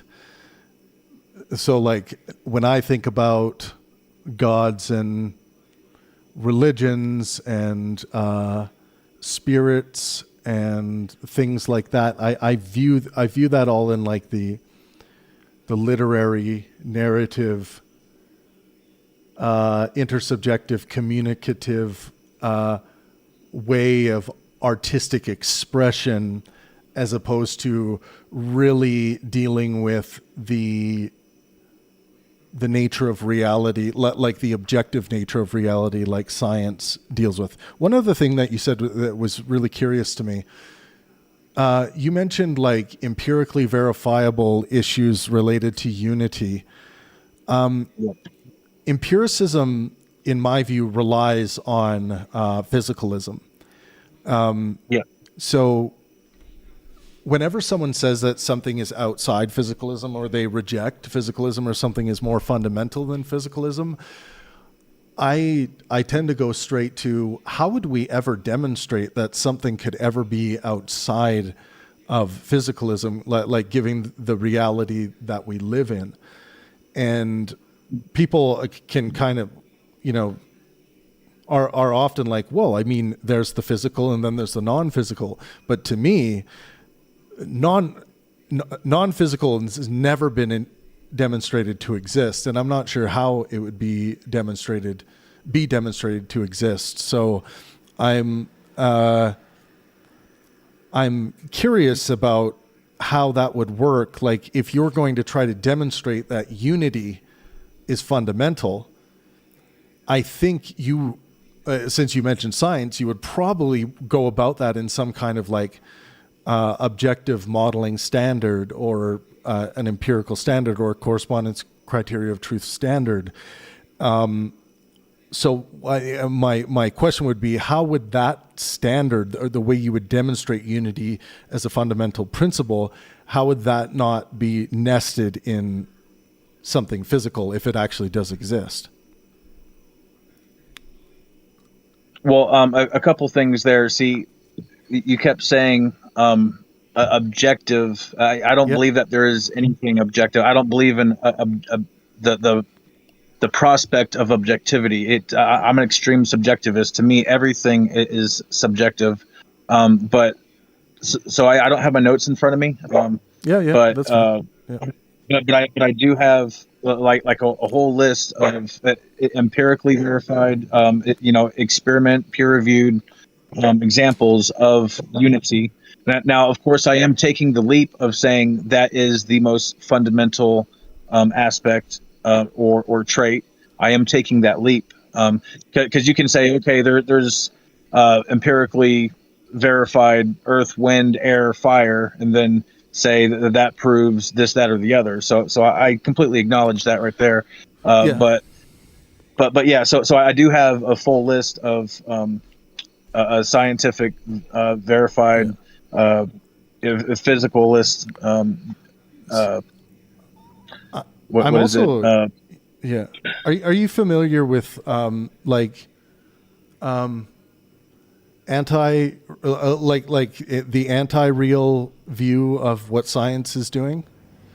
Like, No, okay, yeah. Like, I think I don't think you need to dismiss objectivity, because it sounds like when you say you're kind of an extreme subjectivist, you're kind of saying that, like, well, all scientific modeling and all of this stuff we do that we're calling objective is, born of the sentimental mind of creatures. In the sense of, like, there's no reason necessarily that the ontology of chemistry needs to look like the periodic table, like we made that up. But I would suggest that even though, I really don't like the real versus anti-real concepts, but it can sometimes help us describe an impasse. But I feel like there are naive realists out there that I think you would probably be more phobic to. The naive realists thinking that we are, when we model something in science, that we necessarily are accessing the real thing in and of itself, like the noumena right there. But a lot of people like myself are fallibilists, and they realize that, like, the most important thing about science is the openness to update on all of our modeling, and it doesn't matter what it is, everything's open to update. But I do think that one of the things that makes science work well as it does, is that reality does seem to have a way of creating discernible objects, in the sense of, like, the object of an apple is different than the object of an orange. We can measure these things with great precision, and with that precision, with that modeling, make amazingly accurate predictions about these entities. And yeah, we call them discernible objects, or we call them objects. So when you say, you don't believe in anything objective, that's curious to me, because I think that is the fundamental mechanism of things like empiricism, of things like correspondence criteria of truth, that gives rise to things like workable and predictable scientific modeling. But yeah. So why I say that is, even outside of human perception, I believe that all of creation is inherently a level of self-aware, all the way down to the atom, all the way down to the photon, all the way down to the quantum fluctuations. There is levels of awareness, and there is an infinite sea of subjectivity, and it's easy to confuse that with objectivity. And that's I'm trying to explain my perception to you a little bit. And then especially, there's levels of subjectivity, there's levels of awareness, and so you have a baseline.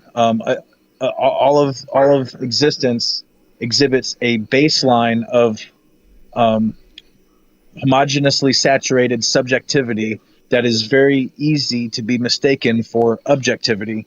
And then to add another level to that, all these things that you're talking about. Okay, so the apple, the orange, right? All of those things require our subjective consciousness perceiving them in order to have any kind of validation, any kind of meaning. So I'm trying to explain to you my perception of extreme subjectivity.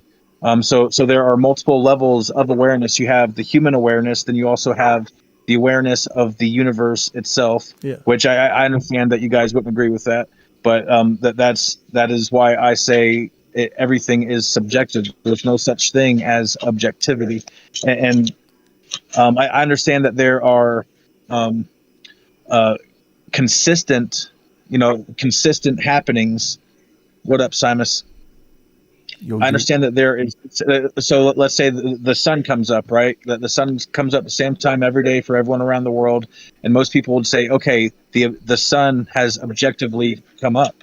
But I would say, okay, every single person around the world is observing that sun coming up, which I mean, even without our perception, it is inherently subjective to itself, because every single atom, every single photon, every single quantum fluctuation has a level of awareness. So that in itself is making it subjective. So Yeah. it's like subjectivity being amplified with every single layer of a nested subjectivity laid upon it, observing itself. It is the entire universe observing itself at every single fractal level of every quanta and void. Yeah. Is how I would say.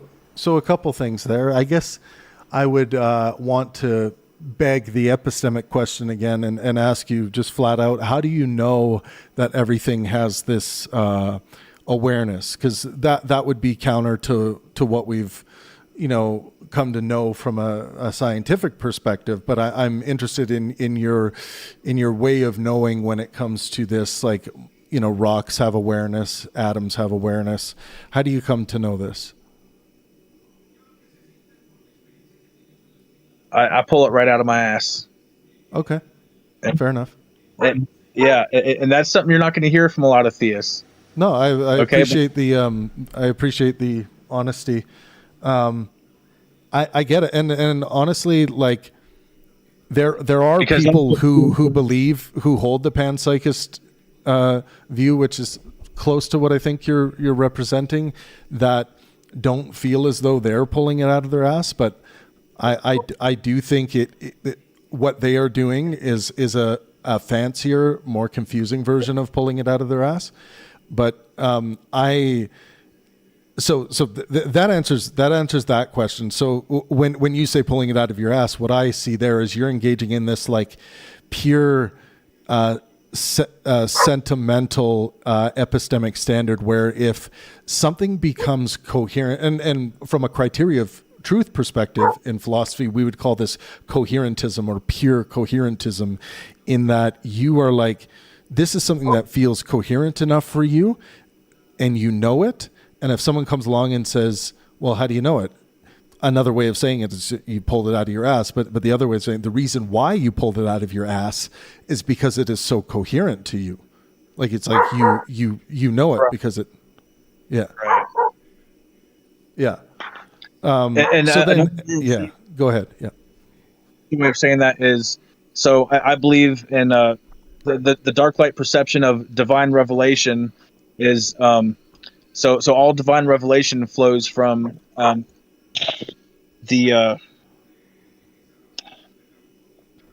from our divine sovereignty, which is our inseparable connection to the actual one true creator. So followers of Abraham like to say that divine revelation only comes from their books. And I will come back and say that your books are actually idols. Your book's an idol. Your religion is an idol, because it is all attempting to state that the book itself is the source of divine revelation. And I say we all have an inseparable link to the actual one true creator.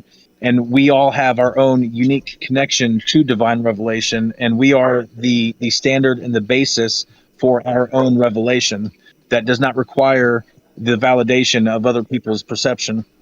Gotcha. And followers of Abraham don't like that either. Followers of Abraham don't like that. Yeah. So it's I mean, I could appeal to. I mean, I like that you've even uttered science, that you want to use science as a way of knowing and demonstration. As we've been talking today, it sounds like you use science where it can be useful to you, and then outside of that, you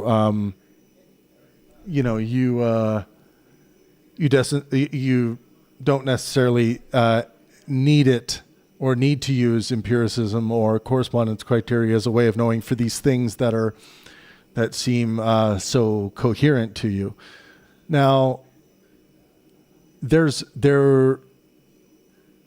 my fundamental care here, the thing that I care most important about for me as a moral well-beingist is about your physical, mental, and social health.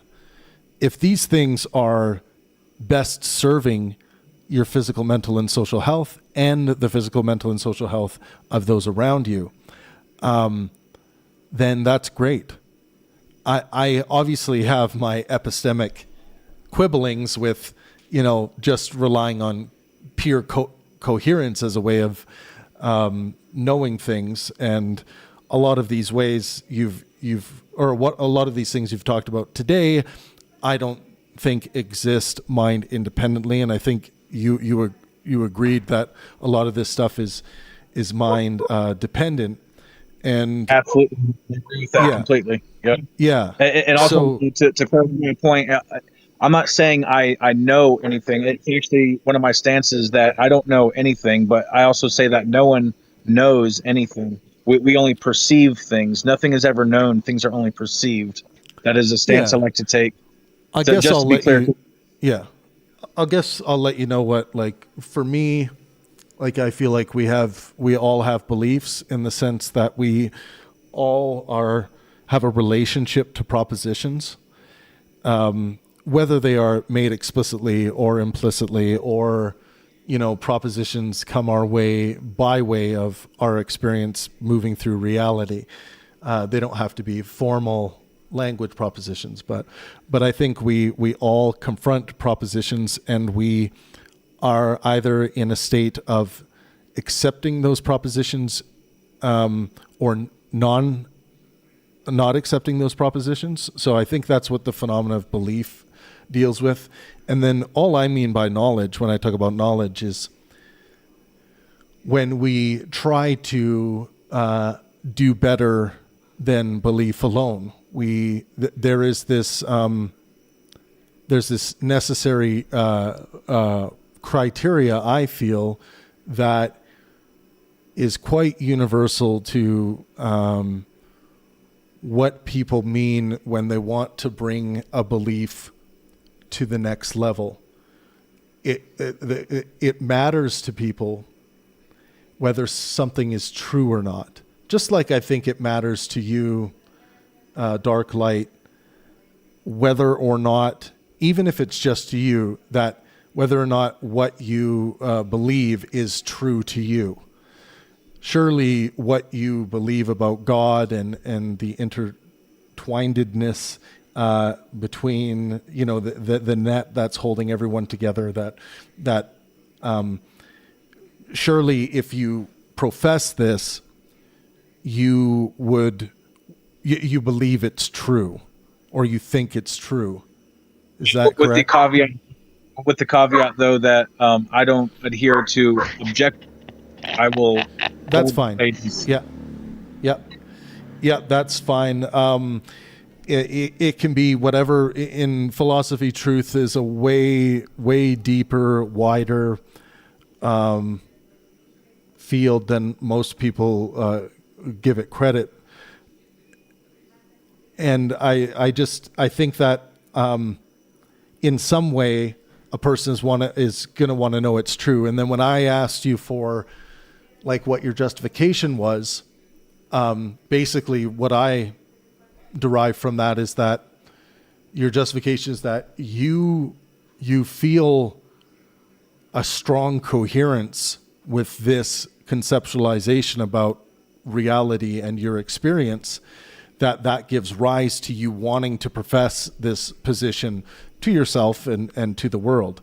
So right there, based on how I think about knowledge, you would have, I understand your criteria for knowledge there. Now, you'll reject that it's knowledge because you obviously have a different view of knowledge, but I would suggest that you have your own idea of truth by coherence. You have your justification. It's something you pulled out of your ass because you felt strongly enough to do it. And then I think you believe what you're saying, because I don't think you would say this stuff if you didn't truly believe it. My delirium is strong enough. My delirium can take it. That's why I'm the dark light delirium. If people can delirious. Originally, it was dark light ascending, and people kept saying, "You're delirious. You're delirious." Yeah. I'm like, "All right, dark light delirium. Let's go."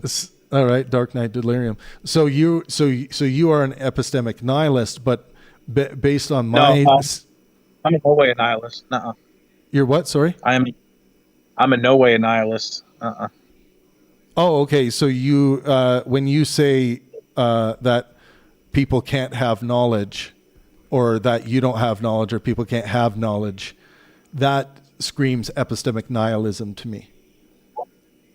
Well, I mean, I'm in no way a nihilist, because to me, nihilism is the very beginning of enlightenment. It's not the end of enlightenment. I used to be a nihilist, but not anymore, because once you get to the point of everything is meaningless, okay, that's when you realize, but wait, there is meaning. So if everything is meaningless, yet there is meaning, you keep following that rabbit hole, and that leads you to a place of, okay, the only meaning that there is meaning that I ascribe. So that kind of brings me back to another branch that took me off into the I am God direction. If I am the one that ascribes meaning to my own world, and if I am the one that creates my own world, then therefore I am the God of my own world. Okay. So just to read this into the record here, epistemic nihilism is the view that there is no knowledge, or that no beliefs are epistemically justified in any ultimate sense. So it can come in stronger or weaker forms. But you said that, like, nobody, do you agree that nobody knows anything? Yeah. Well, yeah, Okay. I would say that the very proposition of knowledge is nonsensical. Okay. So that is, by academic standards, epistemic nihilism, even though you're free to not identify with that concept, and I don't have to call you that. But that's what that speaks to me based on my learning and how I think about knowledge. Yeah. That very term seems to be based off of the assumption that there must be knowledge, and that anyone that denies this proposition of knowledge must inherently then be nihilistic or epistemically. I don't think it carries, like, epistemic nihilism doesn't carry the same, what I think I'm hearing from you is like a negative connotation,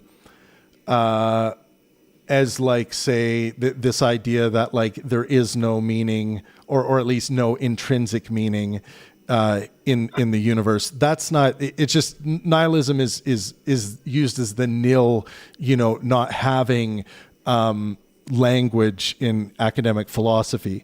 It's not used as a pejorative. It's not used as, like, a negative thing. It's just outlining a position. It's not saying that, like, you are now lesser than because you deny the existence of knowledge, or you deny the concept of knowledge altogether. It's just a way of taxonomically, categorically sorting positions in philosophy. So what you're saying is I'm conflating philosophical nihilism with epistemic nihilism, is what it sounds like, right? Yeah, I mean, because you're probably, used to hearing nihilism, and most people are, with regards to meaning, because someone will say like there's an intrinsic meaning, and it comes from Jesus, or it comes from the Bible, or something like that. It's hidden there, and then the other person will say, well, I don't think there is any intrinsic meaning. I think we create our own meaning. So if someone holds that position, like, I don't think there's any intrinsic meaning, I think we create our own meaning. In many iterations of academic philosophy, you would be called a nihilist, just a flat out nihilist, right? Now, and again, like, some people view that as, like, a pejorative or a negative term, but I think, again, it's just describing someone who doesn't believe there is intrinsic meaning in the world. But I will also add that I don't go around calling myself a nihilist, because what tends to happen is someone will say, oh, so you're just like this person that is, like, empty of any meaning in your life. And then I'm like, no. I create all kinds of meaning for myself. I just, don't believe that there's any intrinsic passed down meaning by way of physics or by way of, gods or anything like that. I just think I think it's demonstrably the case that we manufacture our own meaning based on our sentiments. So I do have the falsifiable scientific predictions and tests with full experiment protocols drawn up based on my my dark light theory. That's in my book.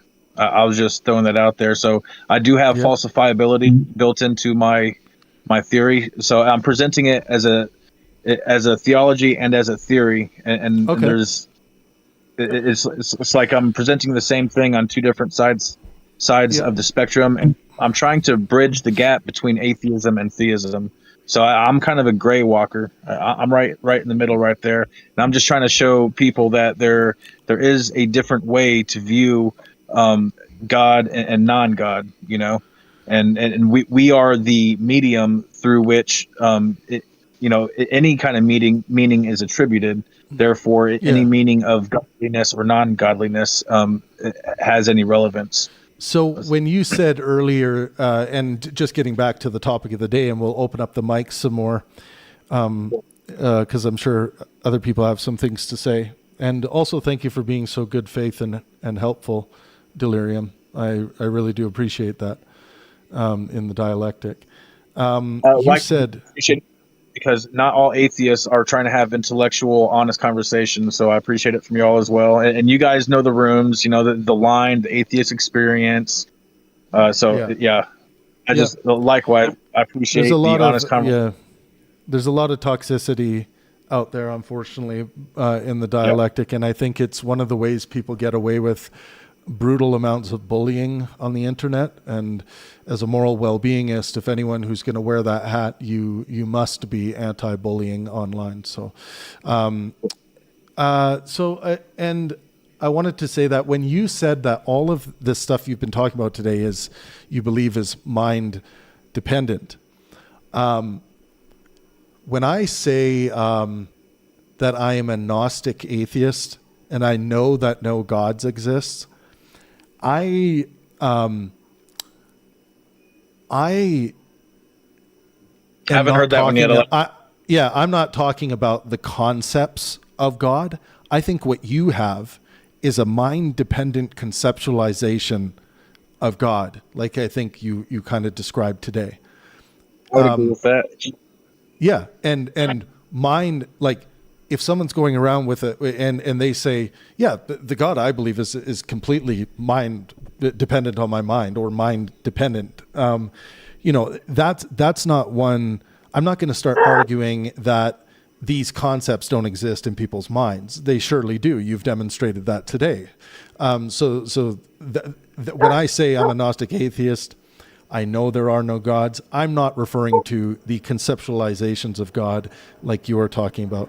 I'm talking about gods that are being claimed to be mind independent in their nature. So gotcha. Like the Christian God, the Abrahamic gods, all of these other gods, even the deistic gods, all of these things that are claimed to be mind independent.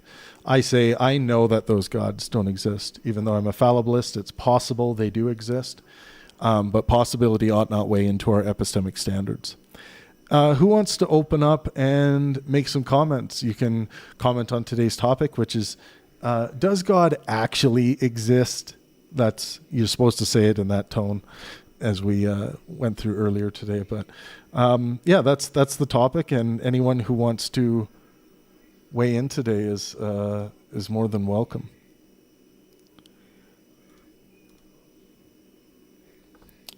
Surely some of you have been pretty quiet all day. Yeah. Go ahead. No is the answer. Do just gods no. actually exist? And why do you say no, Perry?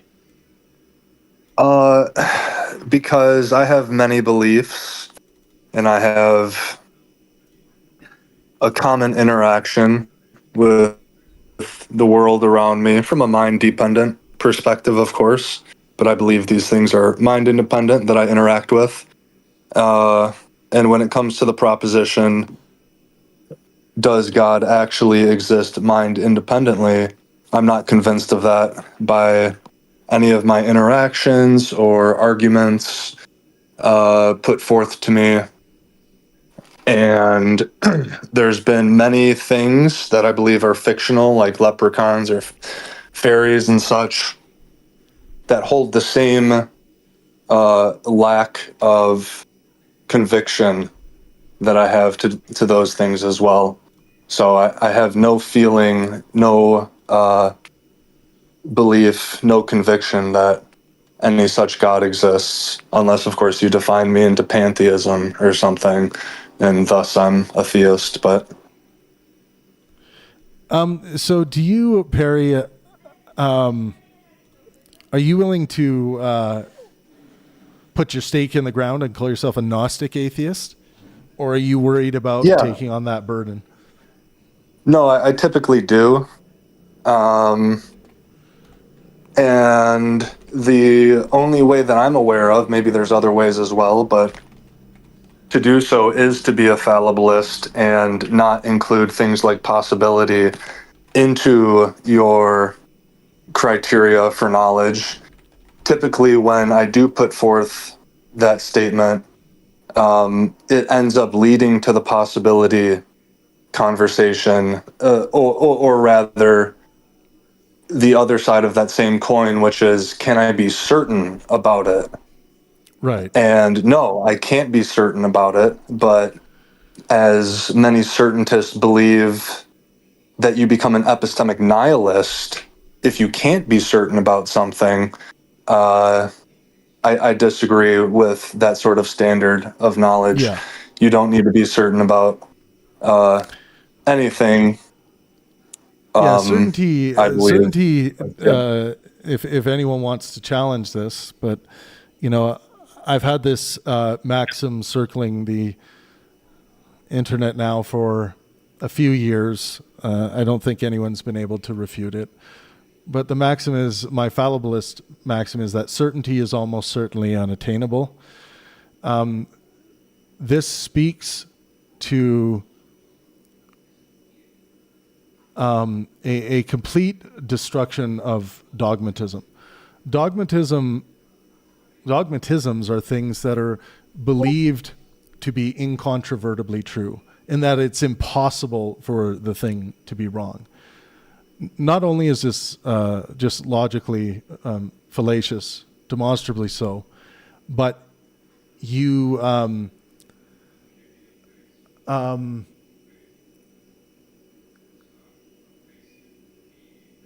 I was talking about what was I talking about, Perry? Incontrovertible truths and dogmatism.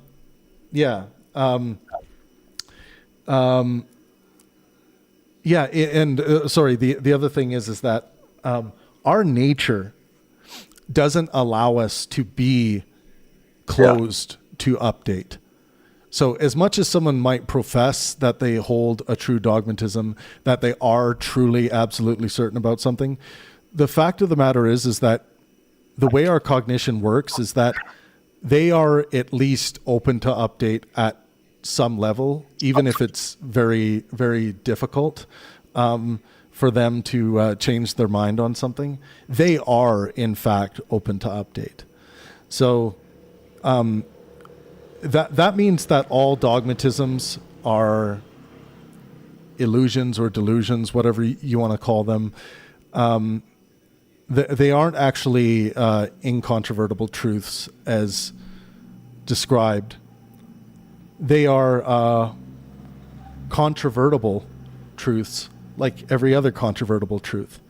The only difference is that this one takes the ultimate certaintist posture of infallibility. But and this is why saying that I'm a Gnostic atheist isn't the same as saying God certainly doesn't exist or can't exist. I would be falling victim to that same objection on the other side.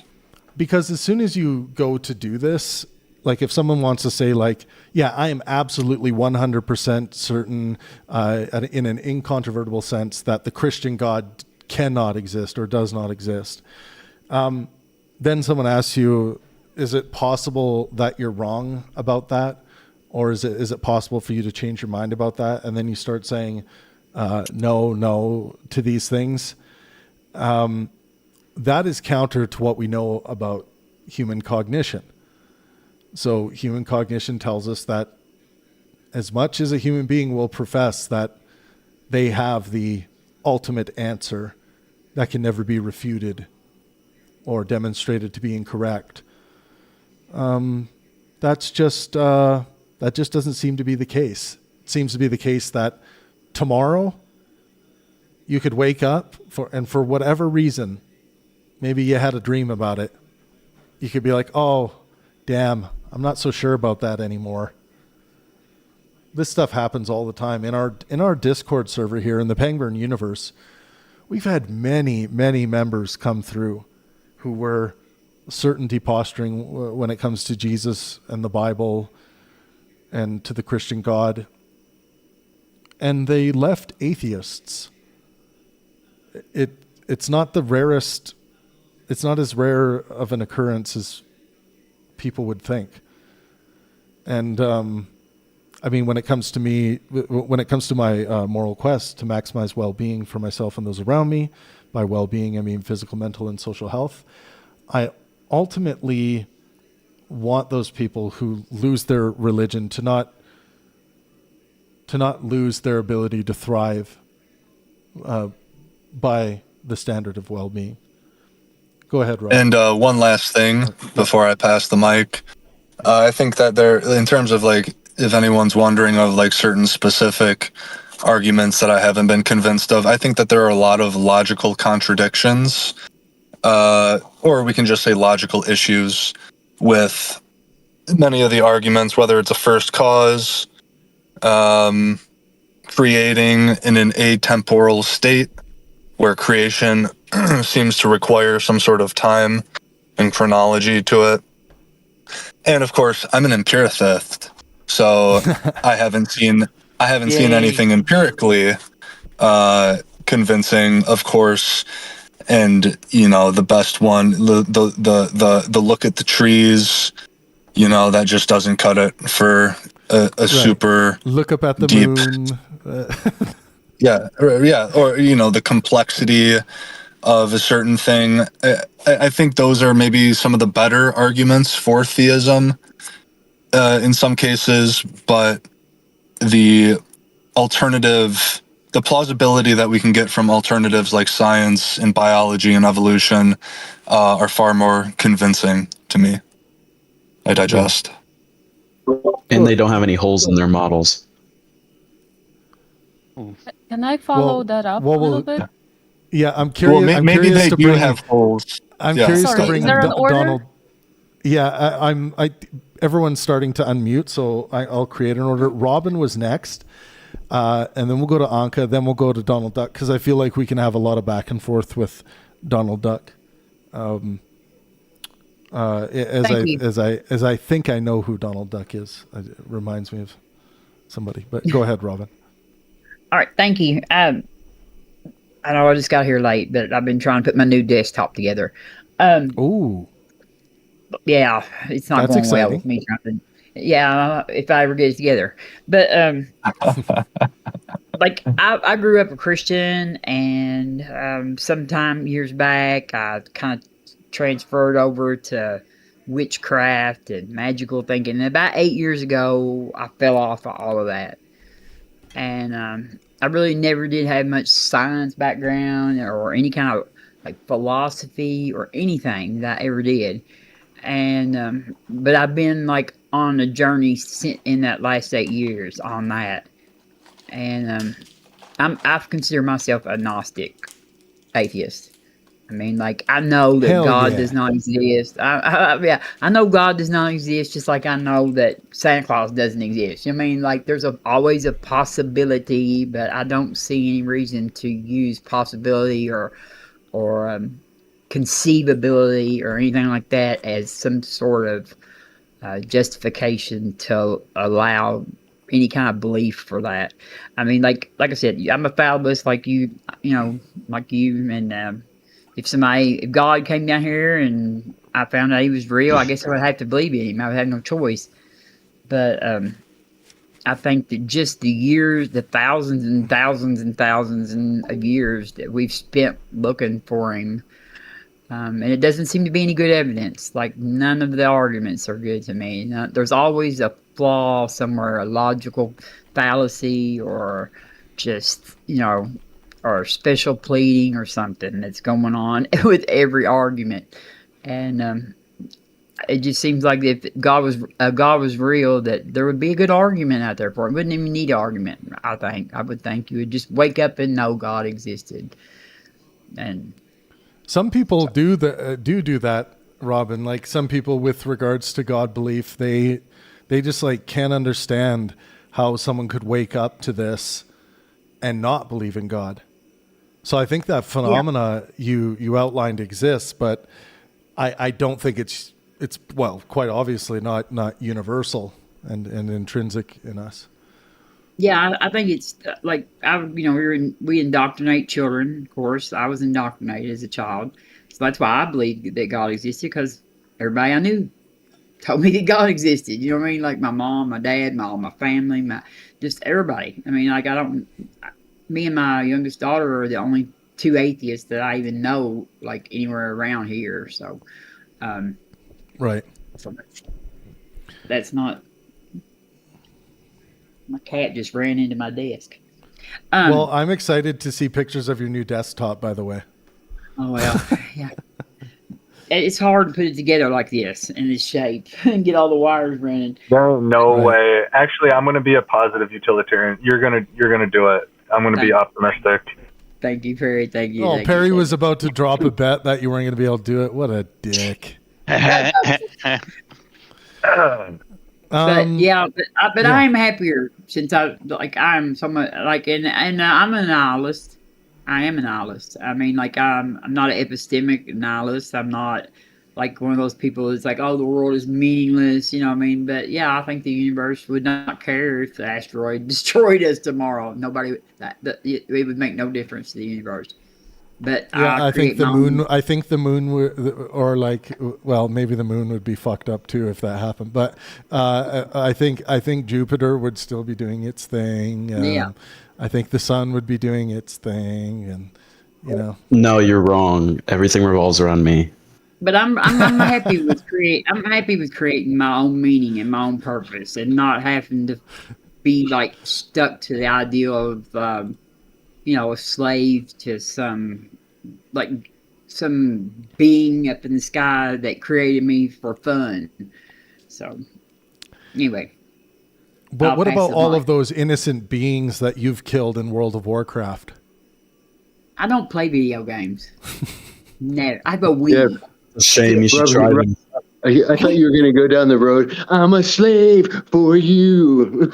Yeah. Or every time you start a new chess.com game, like those pawns that get killed, it's like, what about them? Is anyone? Bishop has feelings.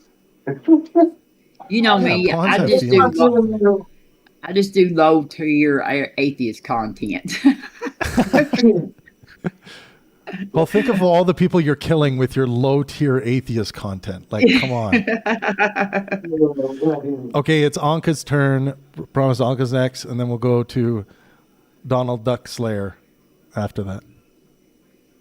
I look around and I see that we are halfway through the life cycle of the sun, and it's going to, in 4 billion years, is going to turn into a red giant and explode. And I think about these things, and I don't see any kind of design there. I see us just stumbling through space and discovering science and discovering like laws of physics, and giving them definition to reality. But I don't see any grand plan for anything that is happening. And and I also consider myself an anti-theist, because if there was a God that wanted my worship, I would reject it. If there is a God that doesn't need my worship, then it's fine. Then we don't need each other. And if what there if was there was a a God, guy? Sorry. yeah. I was going to say, what if there was a guy who had a YouTube platform that demanded your worship? What would you say? Well, I'm an anarchist with regards to authority. So anyone who demands. So you would just kill me? Okay, gotcha. Well, I don't think you are someone who's like demanding and authoritarian. I think you're but- special pleading for Travis right now, Anka. You You said haven't talked to Travis very long. you wouldn't demand it from God, but for Trev, you're like, well, I mean, maybe it depends. That's Travis's favorite thing, man. The last words most women hear around Travis is like, You should start a cult. You should join the cult that has already started. Sorry, Anka. Go ahead and continue. Yeah, finish. Yeah, those are the ones you have to watch out for.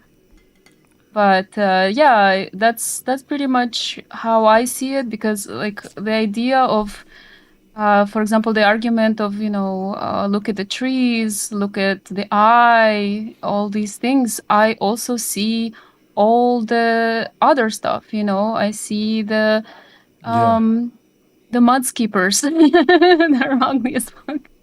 They're ugly and cute, and they show, they wallow in mud all day long, and like there's so many things that point to just chance of survival and suffering and just overcoming, that I don't really see any grand design. And and ever since I was little, I was into space, and I can't imagine a being creating all of this cosmos and all of this crazy chaos, and then wanting us to behave a certain way, like wanting us to wear certain fabrics or not eat a certain food. That makes no sense. The space is too big for a God that has these kind of petty requirements. There's a lot of small dick energy coming from this God, to be honest.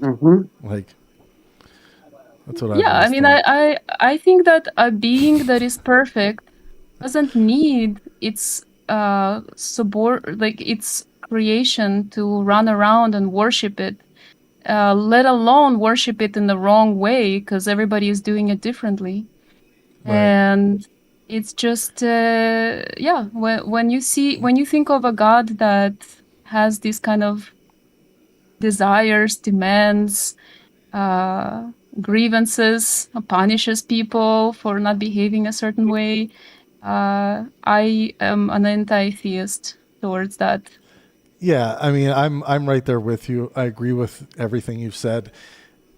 Yeah, and the biggest one for me is like, when I try to imagine like the kind of God, let's say Christians believe in, like the ultimate creator, I think of a sick fuck. That's what I think of. Like a really, really sick fuck, because you would have to be, go ahead, Duck. I was gonna say, what, you don't like being watched sleep and eating and shitting and. Well, this is what I'm talking about. I'm talking about like, well, it gets much worse than that. Like, God can watch me shit and masturbate, whatever, as much as he wants, but please just remove from this grand design. Just please remove childhood leukemia. I will expose myself to the world. I'll take it on the chin, whatever I have to do. But just from this grand design, if you can remove, if I can pick one thing, like, yeah, like childhood leukemia. Think about God's grand design, though. It's not like he's like watching you jerk off. He's sitting there. He's like, okay, I want him to jerk off this time, but I want him to lick his finger a little bit. Okay, he's gonna lick his finger. Okay, put that up your butthole. And then he has the audacity to judge me for it. Right. This motherfucker. I got to say, if Trevor's prepared to take it on the chin, I'm prepared to put the balls on the chin to get rid of leukemia. Yeah, I was gonna say this is a perfect opportunity to invoke Balchinian philosophy. Thank you so much. Since I heard about it, I've been impressed. Simos is always on the ball with that. Yes, looking for a chin, shall we say? Yeah. Drop a gorilla mask from time to time. Can I say a little bit? Can I just? Yeah, say go a ahead, bit? Simos. It's all you, There's, and then we'll there's go. about 3 things, just 3 quick things. I hope they're going to be quick anyway. So, firstly, I don't know whether I like the term agnostic atheist. I think that's a little, I don't know, corny. I don't know, Athenian. I don't know what it is exactly. But nonetheless, I prefer strong atheist and weak atheist as my preferred terms for that. I simply believe there are no gods. And, the way I say it that way is because the proposition itself seems to me... I'm looking at the wrong screen. The proposition itself seems to me... look, if you make it unfalsifiable, then the proposition God exists can neither be true nor false, right? You're literally taking it out of propositional state. So that's why, you've always got to state it as a belief, because that proposition can either be true or false, whereas the actual proposition of metaphysics, right, if it's unfalsifiable, it can't be false. You can't say it's false. You never say that. But Simos, just a question on that. Do you know that leprechauns don't exist? Yeah. So I was going to come to the physicalist argument for that because you mentioned physicalism. Okay, so yeah, there is I was just there gonna is say, an argument for it. I was just going to say that, I think there are an infinite amount of things actually that we can make propositions about, counter propositions to the existence of those things when they seem unfalsifiable. Like as a fallibilist with my epistemic system that I have, I am completely comfortable doing that. But and that's why that's why I do it with gods. Like I'm like, what am I losing? I'm someone will be like, well, you adopt this massive burden of proof. I'm like, no, I adopt the same burden of proof that I adopt when I say that I know Santa Claus did not, doesn't fly around the earth and visit all of the sick, poor children's homes and give present and Nintendo 64s and PlayStations and all that stuff. But yeah, anyways, I think you can adapt that. Hold on one sec. Can I say something real quick? Yeah, if it's in response to Simos, because Simos kind of has the table right now. Yeah. Yeah. Well, it's less about the. I mean, you could take that approach of viewing things, but I think the whole leprechaun and God are 2 different things to test. One is like claims to be physical, and one claims to not be physical. You can't really test the unphysical, so it's more of a can't falsify, can't truth the claim. Yeah, I mean, even if it's seemingly, if it's a seemingly non-testable thing, I still have no problem with that. Like, someone can come up to me and say, "No, you were wrong, Trav, to say that that thing doesn't exist, because it's outside of." Us being able to even verify whether it exists or not, then I'll say, well, you know what? I will change my mind so long as, if you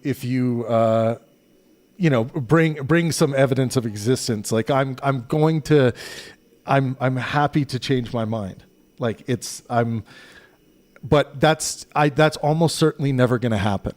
It's almost certainly never going to happen that someone is able to even demonstrate in any meaningful way that the thing that I'm saying I know doesn't exist actually does exist. So right. I still make my epistemic stance, and it's fallibilistic. And I guess you can make that claim with the given knowledge that you have at the moment, as far as understanding different deities and different claims that the world has made. But I guess to anybody else, if you're making just a clear argument towards anyone who may not have that much in-depth knowledge, you could say that. Sure. But yeah, I think go you ahead, can go a little Simons. further. Yeah. I think you can go a little further than that. I mean, you could say that to try to, if the proposition is unfalsifiable, then you can use Occam's razor to shave off that it's unnecessary. It's a variable which is unnecessary to as an explanatory, as anything explanatory. I mean, it has no explanatory powers if you make it unfalsifiable. So, I mean, what's the point in positing that it is true? There is no point. So I think the very act of saying that my God is unfalsifiable, look at the trees argument, right? If you think that God made everything, you're basically saying it's like, that God is motherfucker, I planted that unfalsifiable. tree. And there's no point. Then there's just no point in trying to say that this is true, right? You can't do that either, right? So see, I think there's again, Occam's razor tells you Yeah. shouldn't posit something beyond its explanatory use. And then the second thing, let me just rattle on for a few things. I can't remember what number 3 was, but number 2 was this argument for physicalism, which is to say that currently, through the standard model, at least anyway, that we've tested all energy models, right, going up to quite a high energy now, right? And if there's anything if there was any kind of supernatural particles that existed at low energy levels, we would have found them, right? That's just physics, right? That's just the test, the experimental test we've done. So therefore, I think if you're trying to say to me that there is this supernatural element of the world which can interact with the world in any way, right? Then it has to be at such a high level of energy that we would be able to see it in the classical realm, and we simply don't see it in the classical realm, right? You never heard of the objective moralitron? Oh, It sounds interesting. sounds tell word us. salady. Sounds very word salady to me. It's there. It has a Is- I feel. love a good salad, so Is there a cream for it? Anyway, look. So that's basically the argument. We've tested energy regimes up to ridiculously high standard, high level now. If it was bigger than a Planck length, we would have found it through electron microscopes. If it's smaller than a Planck length, we would see it in the classical world. no, So, but Simos, you see the fairies I'm talking about that are flying around your head that are invisible are undetectable. Yeah, and that's fine. If they're unfalsifiable, then I can just say Occam's razor, and we're done. Also, again, Yeah, if it's something you- unfalsifiable, I've got no reason to believe it's true because I've got no way to falsify it, and under my epistemic view of empiricism, that doesn't make any sense at all. I do think Yeah. I believe in some of these things. Like, yeah, we're totally justified in claiming to know that Bigfoot does not exist.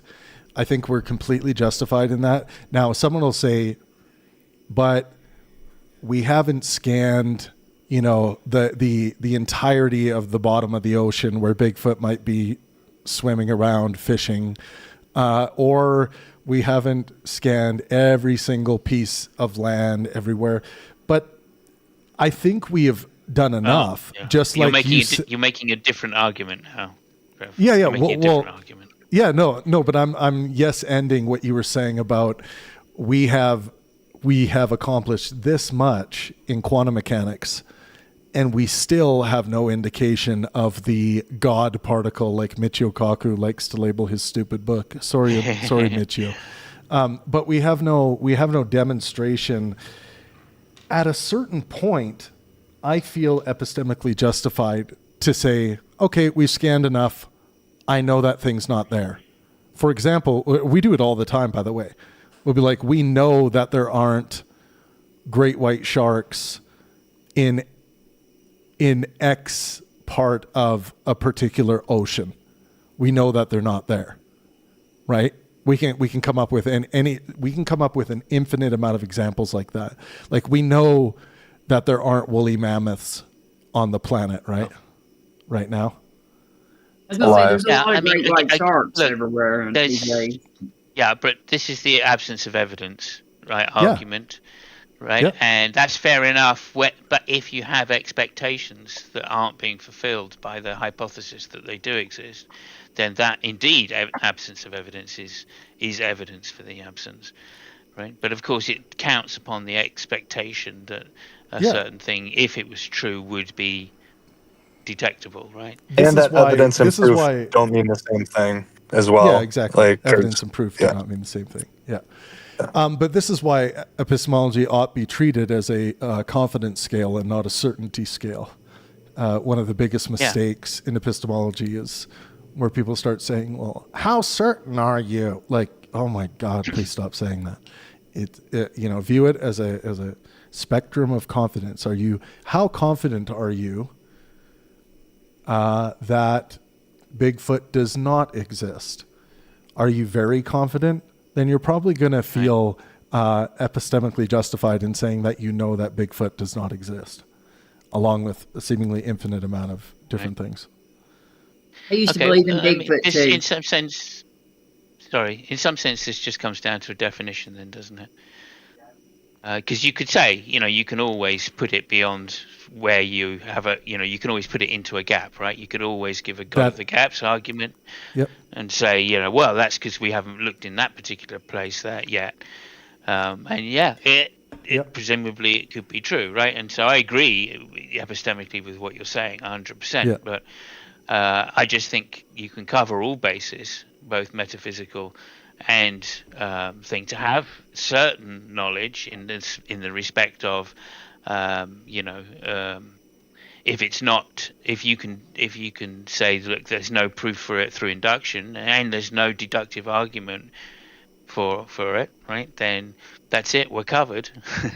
Best possibility is going to be uncertain as well, so that's it. And there are metaphysical arguments to say that as I say, we as humans epistemically cannot have access to certainty. So as soon as someone claims that that's the case, then they're holding themselves to a much higher standard, and we can say, right, well, okay, in which case there should be a deductive argument which is both valid and sound and has the conclusion that you want it to have, i.e. God exists.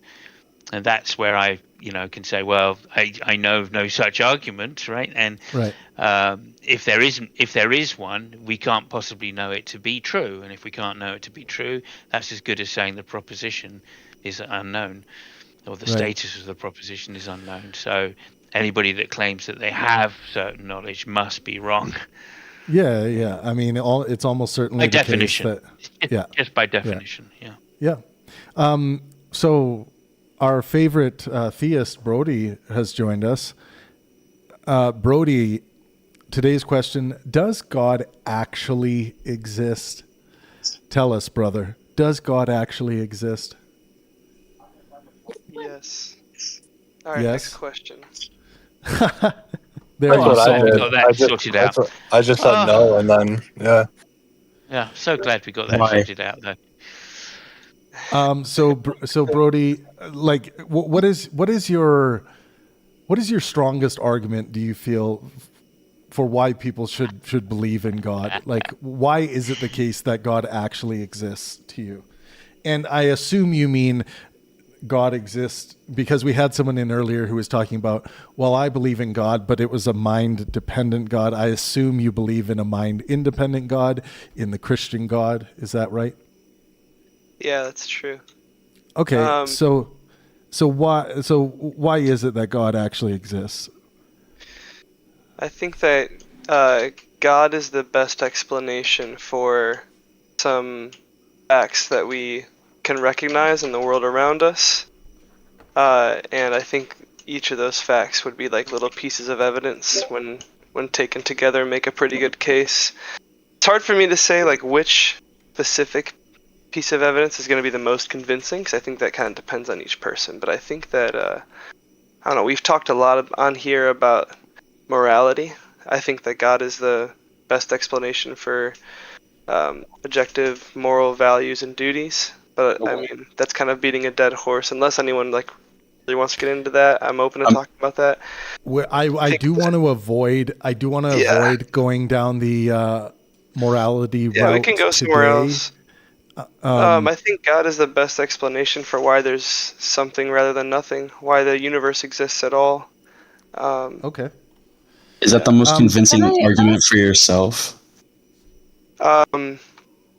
No, it's not how I was personally converted. I didn't become a Christian through like logical argumentation. Oh, okay, interesting. So, what's the most convincing part of your faith then for you? My personal experience with God. Okay. Okay. What is that? I have a question, I Brody. actually think. Yeah. Okay. Anka first, and then I'll ask my question. I want to know how you perceive God's existence, meaning like mechanically, like is he present in the air? Is he in in the like a room with realm of like spiritual realm somewhere? Like I would like to know more of like the mechanics of the existence of God. That's a really good question. It's not one that I've like put into words, but I'll give you my best shot. I think that there is a physical part of us, but there's also a non-physical aspect of who we are, which is what like Christians would call the soul. And when someone speaks to me, like the sound waves hit my eardrums, and my brain processes the vibrations and converts it into something I'm able to understand and all of that. I think that's all like the physical side, right? But I also think that there's like a non-physical aspect, which is like the meaning of the word, or like the power or effect it can have on me. And I think that that's like a second aspect of like language. So like when God speaks to me, it's not through physical means, but like the second part, like the reaching my soul, so to speak, it does take place. So I do feel God speak to me in that way. I don't know about like the mechanics of how that works, and maybe I'm doing a messy job explaining it, but that's my best attempt. Well, I mean, it's good because I like the idea of like how because for me it's something that's very difficult to conceptualize because everywhere I think God might be, I don't perceive it there. And so like even in my thoughts, I know that my thoughts are like for example, how I interpret things has to do with who I am culturally and who I am as far as like the collected knowledge that I have. And so through my ability to recognize patterns, I understand things and it causes me to have an emotion about whatever it is that is said, or no emotion, depends. And I don't necessarily think that there's a spirit there to process to do that layer that you're talking about. For me, it's all pretty much my synapses in my head, and yeah, that's what I was wondering, like what area of reality is God occupying? Yeah. Well, not a physical one. So if you're looking for, like, I've kind of been listening in and some talk about finding the God particle and stuff. I think that's a little misguided, or you might be barking up the wrong tree. I mean, we don't want him here in the physical Call world. Michio Kaku and tell him that, please. I don't want to talk to Mitch O'Connell. What do you say? Bro. No way, Michio Kaku. Brody, you're so I right. think there's an easy cop out here though. You can just say that that piece of information that you're asking of someone who's religious, they can tell you that they don't know because that is something only God would know. Yeah, Right, I don't like that this- answer. Well, like when it comes down to it, you really don't. You cannot confirm nor deny the workings of a being that you don't understand and that you can't see with your own eyes and can't feel, touch, whatever. You can't if it relies on faith and not empirical evidence, because that's by definition, faith is not something that you know for certain. You just have to have faith in that idea. You cannot provide any details about the workings of that person or being. So but the Bible commands you to. The Bible says, "Go out and tell." the Bible can say a lot of things, and we can go very in depth into why the Bible is. If you believe in the Christian God, that you are commanded by the Bible to go out and give a justification for the faith that you have. But the Bible does not. Hold on. The Bible does not go into detail about the livings of Christ and where he lives at, and can you point to that? The Bible goes and we can go into the fact that the Bible is misinterpreted by thousands of different faiths around the world. And so like you could go into even the validity of what it's saying, but the idea itself that is a detailed experience of where God lives, and can you point to that, is not descriptive in the Bible at all. In fact, it's very ambiguous. He's on top of the firmament. It talks about in the Hebrew Oh, Bible. yes, point to the firmament. Where's the firmament? Yeah. Show me this. Is the firmament in the room here with us? That's part of the point. I'll just Yeah, so that's what I'm saying. It's ambiguous. It's not detailed enough for you to understand intuitively how it works, because it's something that you, like I said, a cop out. I mean, I can argue for a flat Earth, but the God commanded you to do so. So it was my point. Like, I don't think you will be able to. I'm just saying that's part of my point, is that, according to their belief, God commands them to do so, but provides them with very little ability to do so. Okay, can I just say two things? Yeah, go ahead, Brody. First of all, the way that you're talking about faith is not the way that any believer, Christian or Jewish believer, would talk about faith. We don't mean faith as I have no reason to believe something, but I just have to really hope it's true. When we say faith, we're talking about confidence. Con fide, with faith. We're saying that, and you absolutely can have reason to have confidence in something. So, like, I have faith that my wife isn't going to cheat on me because I have experience with her. And that's a homonym, though. You're using faith in a different way. That's exactly what I started by saying. Is we're using faith in a different way. I agree with you. Oh, okay. I'm just saying, like, when you're talking to a believer and saying you're using faith in a way that I think is what people would call blind faith, and I think blind faith is stupid. So I think then we need to discuss the definitions that we're using, because the definition of faith itself, I think, is being used in the wrong way. And if you're talking about something like you want to come to your own truth about something, especially something as existential as God, that's I a don't know very what you big mean by question. my own truth. I think there's just one truth. No. Truth is different amongst different people. We all come to the truth in different ways or same ways. At the end of the day, you come to something that you believe to be true about some kind of question. Like, your belief about what is the case does not make it true. It's if your belief is corresponds with reality, then it is true. Well, so it depends what you mean by reality. truth. Truth is a complicated category in philosophy. I think it's better to maybe talk about facts and values distinction here. So, like, instead of saying true in this sense in this back and forth, you guys might want to say fact, or what the fact I'll is. say, if you want to come to the idea of something, if you want to understand an idea, whether that be to an existential question, if you want to find some answer, I won't use truth, I'll use answer. You want some answer to a question that we all on this earth have tried to answer for a very long time, and you want to back that up with some sort of way that you can trust that answer, then you have to have some sort of evidence towards yourself. You have to convince yourself, right? Yeah, I agree. You do need evidence. Oh. Okay. Oh. So So why no? Well, no, you can't. You have to convince yourself.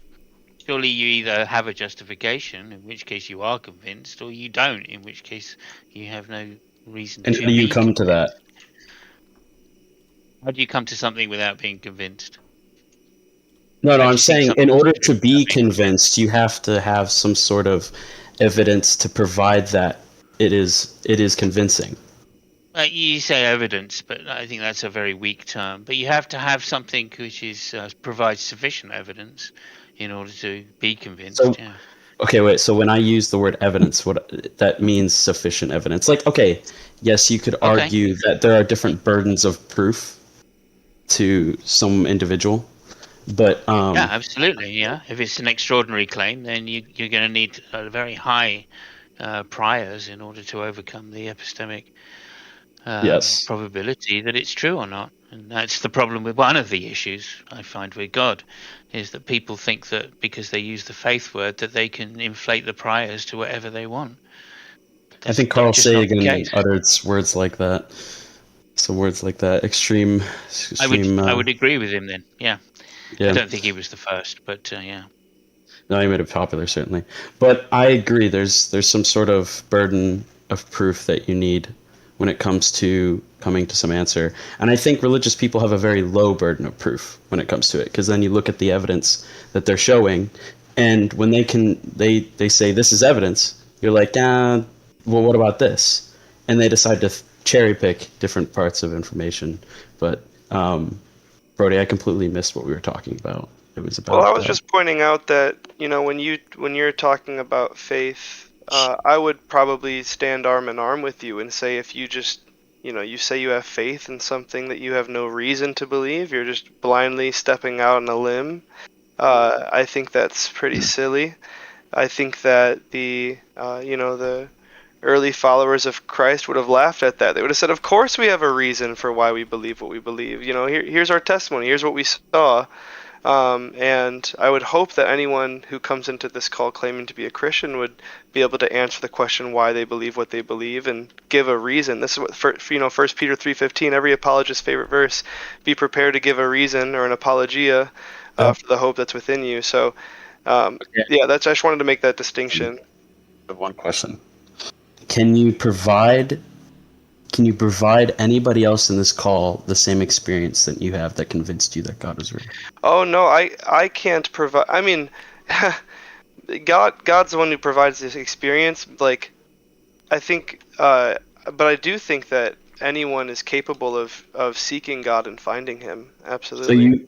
So you don't agree with the statement that you can give the same answer to the question that you're giving to this existential question. This is why this is why I typically say the way that I know God exists is different than the way that I show God exists. I had a personal life transforming experience with God, but I can't expect that like everybody's going to have that. I hope that everyone does, but can you describe that, Brody? Do you mind sharing that, or do you not care to? I have a limited time. I'll briefly.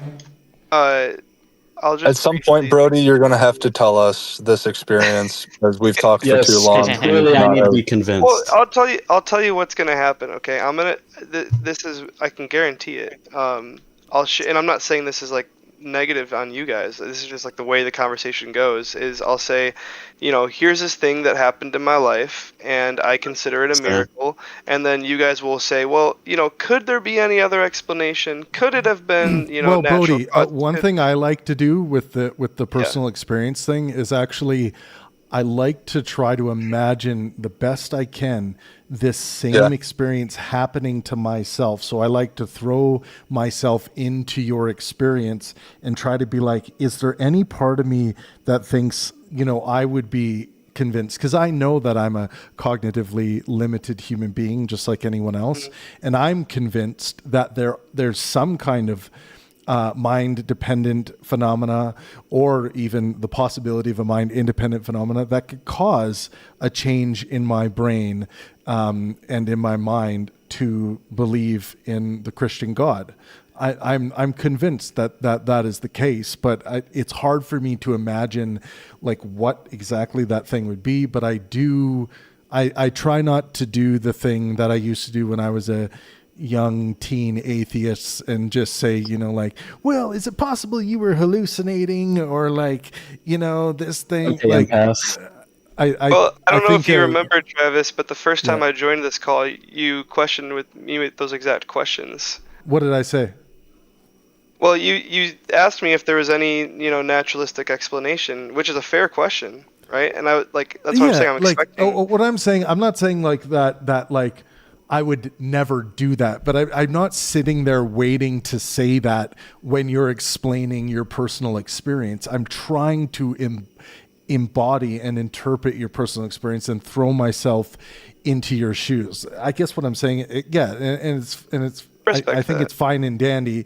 I just find it to be the low resolution thing to do is to just sit there and say, are there any naturalistic explanations? It's like, I think the high resolution thing to do is try to throw yourself into your experience. I think that's a testament to your character, your empathy, and your open-mindedness, and I appreciate that. Well, you're communicating get on with us already, get on by with the the way. experience, because I'm desperate to hear your experience. I'm actually gonna. You're already, you're already communicating with us, by the way. We like you're telling you're all the words you're using and everything else you've been saying. We got that and we understood that. Like we're on the same page. So why stop there? Continue on, and because that's the reason why I'm here. I try to see other people's point of view that might be unique to them, so I can possibly see things that, that I can see what I can see what I can't see. The things that I can't see, they could reveal it to me, because everybody has unique experiences and perspectives. Sure. My point. Those unique experiences. The reason I was doing the little prediction of how this conversation will go is not to say it's a waste of time. I would love to share my experience when I have maybe more than like 5 minutes to do so. Oh, okay. And I'd love to have you guys interrogate it, and I won't be offended by that at all. But my purpose in bringing that up was just to say that. I think with a belief in God, there is no one smoking gun that definitively proves the existence of God, but rather it's a collection of pieces of evidence that, when taken together, God seems to be the best explanation. So Yeah, and I that's think why.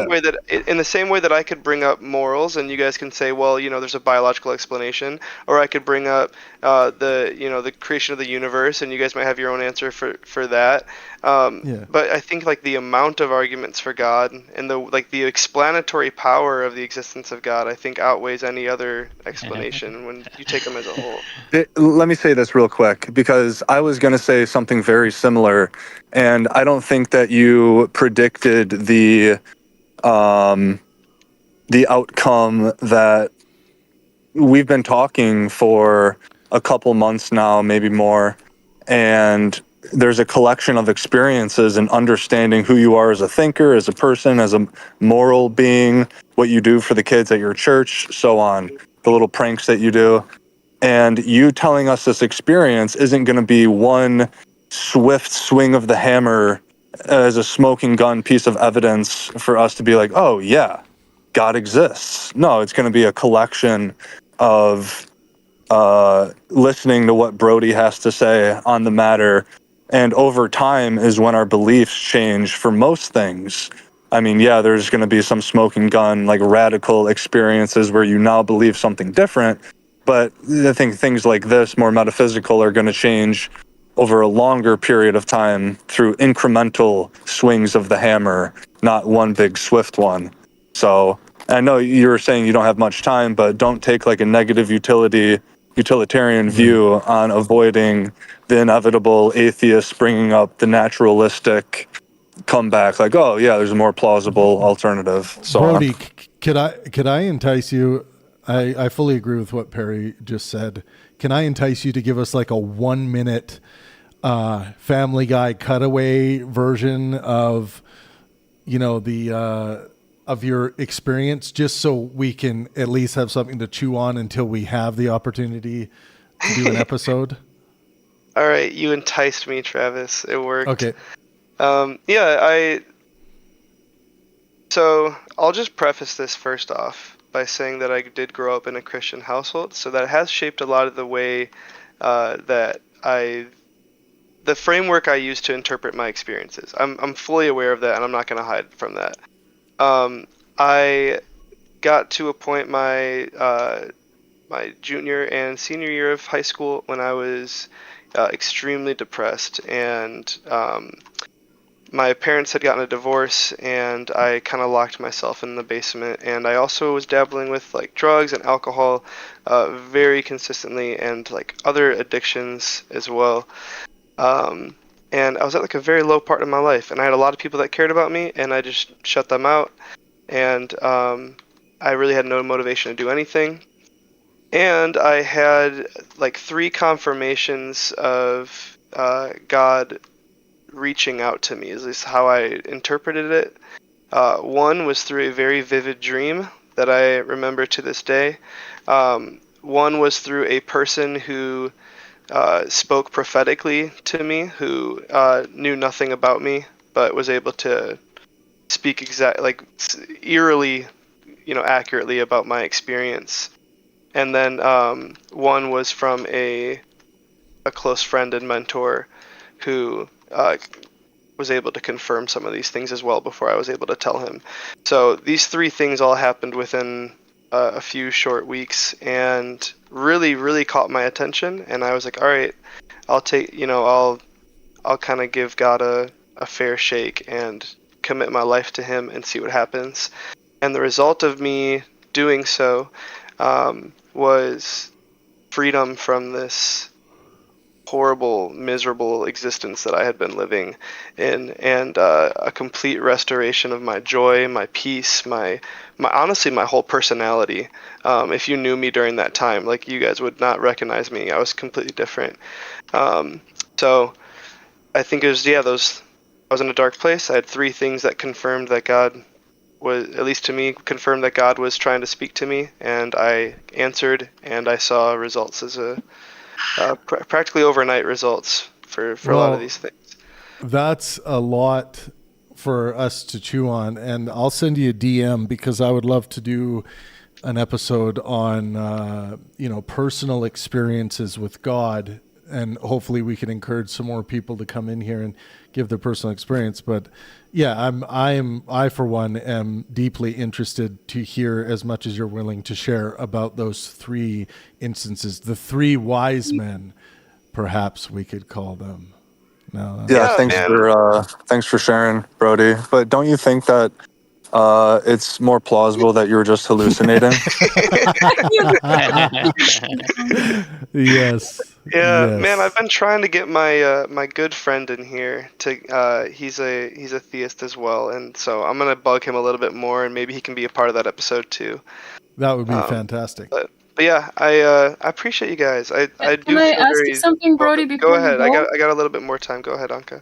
Okay, so I heard your experience, and so the common thing that I've heard between the 3 times that God tried to reach you is that it was through mental force, meaning like either through your dream or other people talking to you. And the question that came to my mind was, why wasn't God successful the first time? Wouldn't God know that the first time wouldn't work? Why would he go through that method? I think you just answered your own question. I think that he knew the first time wouldn't be enough because I'm a stubborn little boy, but he loved me enough to keep trying. Yeah, but he could have made the first time strong enough and did it the first time, did it right the first way, is Anka's point, I think. Oh, I see what you're saying.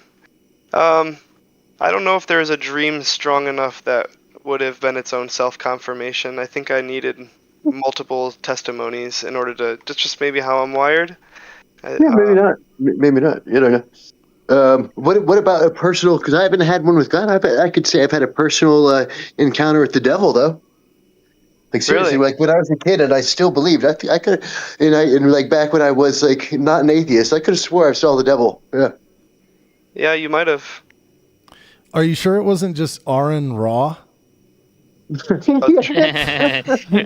out of Texas. Dude, this is when I was like in elementary school. I must have been like 5 or so, and we were like playing some game or something. It could have just been like it could have been around Halloween, and some staff member came walking by with like horns on because they were going to go to a party that night or whatever. But what I saw was like, oh my god, the devil came back. Yeah. And I was like, I fucking swore, like, if you asked me, like, I saw the devil, I saw him, I know I did. Yeah, and my question would be, have you ever been to Georgia? I have not. Apparently All that's right, the place friends, to go. I gotta go. I'll talk to you guys All right, next time. thanks, Brody. We're also going to wrap things up. Take it easy. Brody, thank you. We'll coordinate a cool episode relating to experiences with God. But thanks, everyone, for tuning in today. Oh, yeah. Make sure you're around on Thursday. T-Jump will be joining me for a philosophical dialectic. And we'll be opening up the room eventually to more people who want to jump in and ask him or I some questions. And Lauren Southern might be joining us earlier that day, but she'll be coming in soon as well for some debates and challenges. So that'll be fun. Lauren will be debating on the Pangburn stage in Dallas this October. She'll be making her Pangburn stage debut. We just announced allegedly Ian, Dr. Blitz, and Deconstruction Zone, 3 well-known atheist YouTubers, are going to be heading up the first leg of the No God tour. We're going to be going home to Bronxlandia in the Bronx for the first date. We just put that event on sale. Hopefully everyone in New York will come out. Hopefully we'll get a lot of theists out. I'm going to check in with Brody if Brody feels like a vacation to New York to come down and debate a panel of atheists, because I think it would be really good for the Pangburn stage to have Brody go up against the atheist panel. Okay. Awesome, Robin. Fantastic. It's Unapologetic is their channel. Them 3 are on a channel called Unapologetic. Yeah. Here. There's the joint channel, but they also have their. They have their other own channels separate are bigger. channels. Because they're all 3 together on that one. Yeah, Yeah, and any other theists out there that want to come and make their Pangburn stage debut, these guys are going to be open for debates. They're going to be talking about atheism, and they'll also be open to debates from theists from the audience who sign up or happen to show up the night of. The whole venue's eventually going to be turned into a nightclub after the discussions are over. And there will be drinks and fun and a lot of good vibes. We love it in That's in Bronxlandia. Texas, is it? That's in Texas. This one will be in the New Bronx York. in New York. Yeah. Oh, well, Yeah. fantastic. In that case, hello, Jesus. I'm a theist.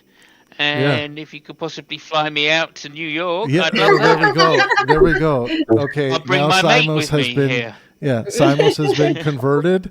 That just bought him a Nothing cynical return. there. Nothing a- cynical to see. That just bought him a return ticket and a 4-star hotel room for 3 days with his newfound partner Jesus, and they'll be able to explore the New York City skyline.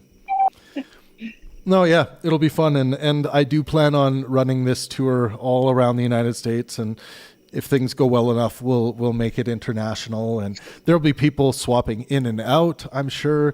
Oh, and I'm also I think I'm going to get T-Jump to open with a debate at that same event. We'll do a little opening debate between T-Jump and another and a theist. I might convince Glenn Scrivener to come over or someone like that. But we'll see. Can you come It'll to be a any lot of fun. universities? I try to stay out of the universities because I really want the public to be more involved with events like this. But I'm open to it. Like if anyone And I has a need you university, to do a university. Yeah, when are we going if to get any- Travis on stage? That's what we need, is Travis. Well, I guess I can announce at this point that Sabina Hossenfelder and I will be appearing in London In There you go, Thomas. it's looking like October, and Brian Cox might be joining us for that. So we're still fantastic. locking that in at the moment. But yeah, this will be a celebration of science and reason, and of course I'm going to be the annoying Tweety bird in Sabine and Brian's ear, pulling their ethical stances on contemporary issues out of them, which is something they don't get to talk about a lot. But that's where the reason part comes in. They'll bring the science expertise, and I'll smuggle in my ethics conversations. So if you could smuggle in Alex Jones just on the back end too, dude. I was thinking Huge. Alex Jones would be a good fourth for that stage. Alex Jones. You mean Alex O'Connor? If you're getting Brian in, you might be able to get that new Archbishop of Canterbury in. They often like to come out and do theological debates. Well, that You can't could handle be something Alex, we by could the tie way. in. We also could do 2 nights in London. I love the new venue we have over there. It's fantastic, and it's a really good price for a small company like Pangburn. We are always looking for deals on venues out there, venues that we can make work, and that's where we had the Kissin and Destiny debate, and of course, Rationality Rules, Stephen Woodford and Glenn Scrivener. But yeah, we'll be going back to that venue. It was a lot of fun. Shame But I yeah, missed that one. we are Shame I we missed are that one.